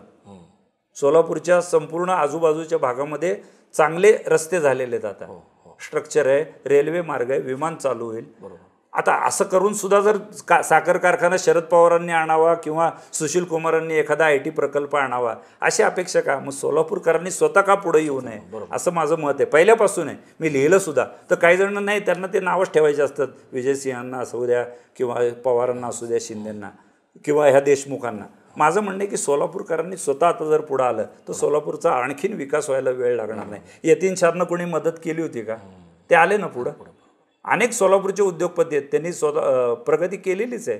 आणि त्यांनी अनेक लोकांना रोजगारही उपलब्ध करून दिलेत. बरोबर, स्वयंप्रेरणा म्हणजे विसरता येणार नाही. अनेक लोक आहेत सोलापुरात. अहो, सोलापूरकडे बघून लोकांनी आपापले गावं सुधारलेत. अशी लोक आहेत सोलापुरात. ते बघत नाही आम्ही. फक्त त्या नावं ठेवायचे राजकारण्यांना, आपल्यावरचं येणारं गंडांतर दुसऱ्यावर टाकलायचं, असं योग्य वाटत नाही मला. अविनाश, खूप धन्यवाद. 1 तासाहून अधिक काळ तुम्ही सोलापूर शहर आणि सोलापूरचा ग्रामीण भाग याची काय वैशिष्ट्ये आहेत आणि राजकीय स्थित्यंतर कशी होत गेली गेल्या 50-60 वर्षामध्ये ते तुम्ही विस्ताराने सांगितलं. वेगवेगळे समाज असतील सोलापूर शहरातले किंवा म्हणजे पद्मशाली समाज असेल, तेलुगू, कर्नाटक, लिंगायत, त्यांचा तुम्ही आढावा घेतला. दलित मुस्लिम जी पॉकेट्स आहेत त्याच्याबद्दल तुम्ही सांगितलं. आणि ग्रामीण भागामध्ये सुद्धा काय कशा पद्धतीनं सगळे समाज आहेत, विखुरलेले आहेत. प्रत्येक जण आपापल्या समाजाचे कार्यक्रम करतात. अनेक प्रसंगामध्ये सगळे समाज एकत्रित येतात. हे सुद्धा सोलापूरचंच वैशिष्ट्य आहे. म्हणजे मुस्लिम लोकांनी नंदी ध्वजाचं स्वागत करावं, फुलं उधळावीत, अजून काय एकात्मता बघायची तुम्हाला. दलित समाज शिवजयंतीच्या मिरवणुकीमध्ये सहभागी होतो. आंबेडकर जयंतीमध्ये नाचण्यासाठी अनेक इतर समाजाचे लोक येतात. म्हणजे तसा एकोपा होतो आमच्याकडं. पण मनामध्ये ह्यांच्यापेक्षा जास्त आपण खुन्नस करावी आणि ह्या सगळ्याचं जो ह्याच्यापासून लांब आहे त्या समाजाला उपद्रव होतो आणि त्या समाजाला उपद्रव होऊ नये म्हणून आम्ही हे मगाची तुमच्या जो आहे तोच राहावा असं. त्यामुळे सोलापूर आता टेक ऑफ घ्यायच्या आहे. नक्की आपण अपेक्षा व्यक्त करूयात की सोलापूर सुद्धा या विकासाच्या मार्गावर आहेच आहे, फक्त त्याला पुशअप करण्याची वेळ आहे असं मला. धन्यवाद. या चर्चेमध्ये बोलबिडू गप्पामध्ये आपण जो जिल्ह्यांचा आढावा घेतोय, सोलापूर शहर आणि ग्रामीण, सोलापूर जिल्हा पूर्ण आणि शहरातलं आणि ग्रामीण भागातलं जे राजकारण आहे आणि तिथले काही नेते आहेत, मोहिते पाटील असतील किंवा सुशीलकुमार शिंदे असतील, नामदेवराव जगताप, इतर या सगळे कसे इमर्ज झाले, तिथलं राजकारण काय आहे, हे सगळं आपण बघितलं. या कार्यक्रमामध्ये आपण इथंच थांबूयात. तुम्हाला हा कार्यक्रम कसा वाटला तुम्ही जरूर तुमच्या ज्या प्रतिक्रिया आहेत त्या कमेंट बॉक्समध्ये कळवा. परत एकदा सगळ्यांचे धन्यवाद. तुमचे पण खास करून धन्यवाद. पुन्हा एकदा धन्यवाद.